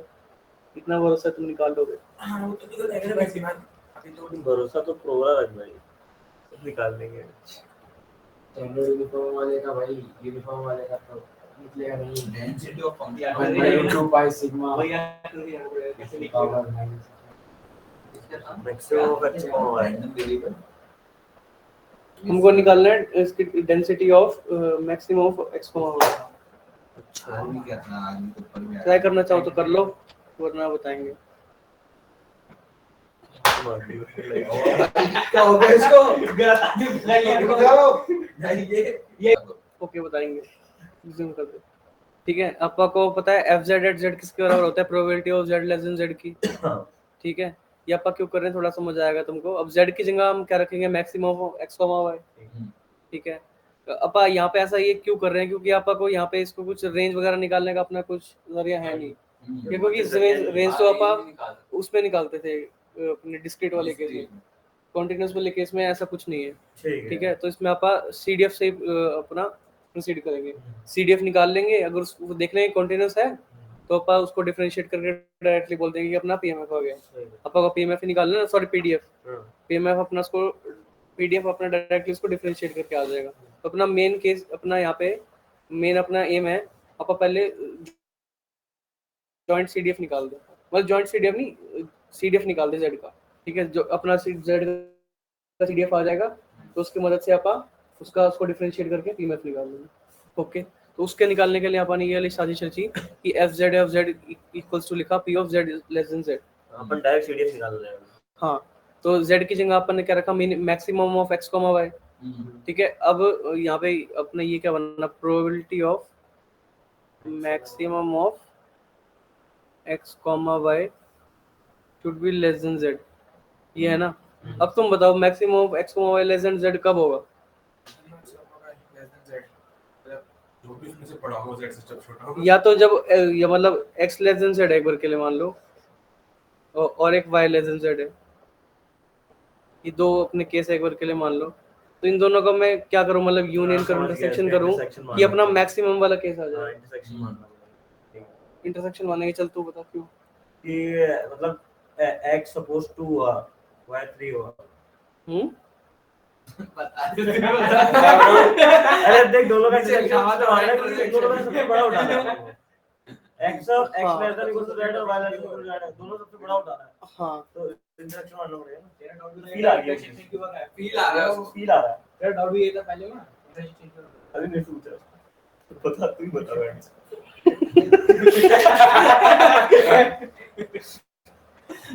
हार मान ली इसने कई बार। हाँ, तो तुम एक बार इसको एग्जांपल करके देखो कि z को एक बार के लिए मानो 2 है, एक बार के लिए एग्जांपल, तो मेरे पास ऐसा है कि max of x comma y is less than 2, एक बार के लिए एक एग्जांपल है ये, ठीक है। तो मेरे पास अगर x लेस देन 2 है, ये मतलब max of x comma y कुछ खुल के आएगा ना, मतलब या तो x आएगा या तो y आएगा, या तो x लेस देन 2 और y लेस देन 2। अब थोड़ा तुमको थोड़ा शायद क्लियर होना चाहिए कि ये इन दोनों का क्या होगा।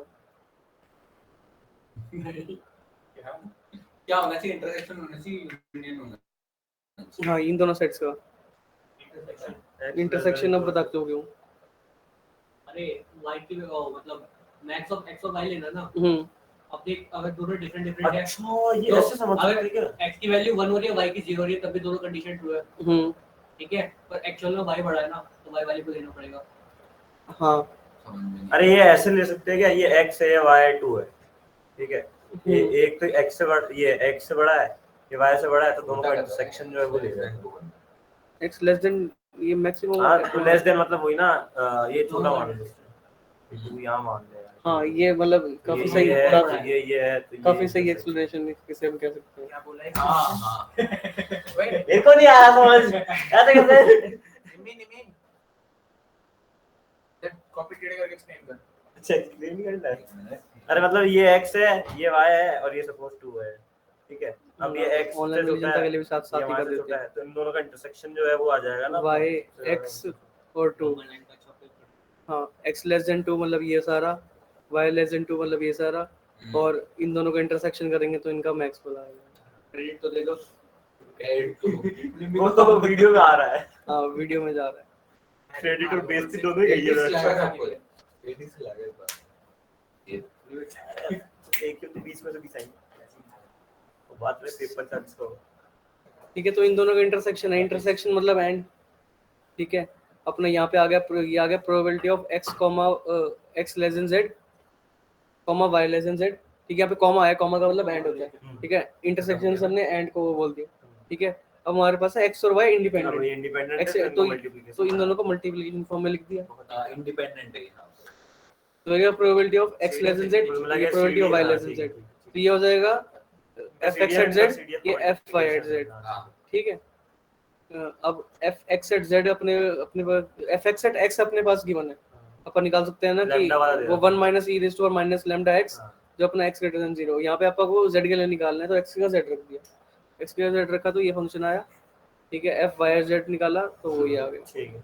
अब अपन को पता है कि ये अपना इंडिपेंडेंट है, तो x मतलब अपना x और y इंडिपेंडेंट, तो इन दोनों का हमने प्रोडक्ट कर दिया, f z at z आ गया अपना। हां ठीक है। आगे f z at z independent नहीं, अपने ये तो फॉर्मूले से निकाला था। ये इंडिपेंडेंट नहीं, हाँ वो इंडिपेंडेंट है इसीलिए ये फॉर्मूला लगा सके। हाँ। ठीक है, ये अपन ने इस पर्टिकुलर केस के लिए डिड्यूस किया ये वाला फॉर्मूला। ठीक है, तो एफ जेड एट जेड निकाला, वो इसकी इक्वल आ गया। अपने को दिख रहा है कि कॉन्टिन्यूस है, तो डायरेक्टली हमने इसको डिफरेंशिएट कर दिया और हमने पीडीएफ के वैल्यू इसको डिफरेंशिएट कर सकते हो ना हाँ जेड के रिस्पेक्ट में। और फिर हाँ, हाँ, PDF हो आ जाएगा वो PDF पीडीएफ आ जाएगा, वही आपको निकालना डेंसिटी फंक्शन निकालना है। एग्जाम में ना इंडिपेंडेंट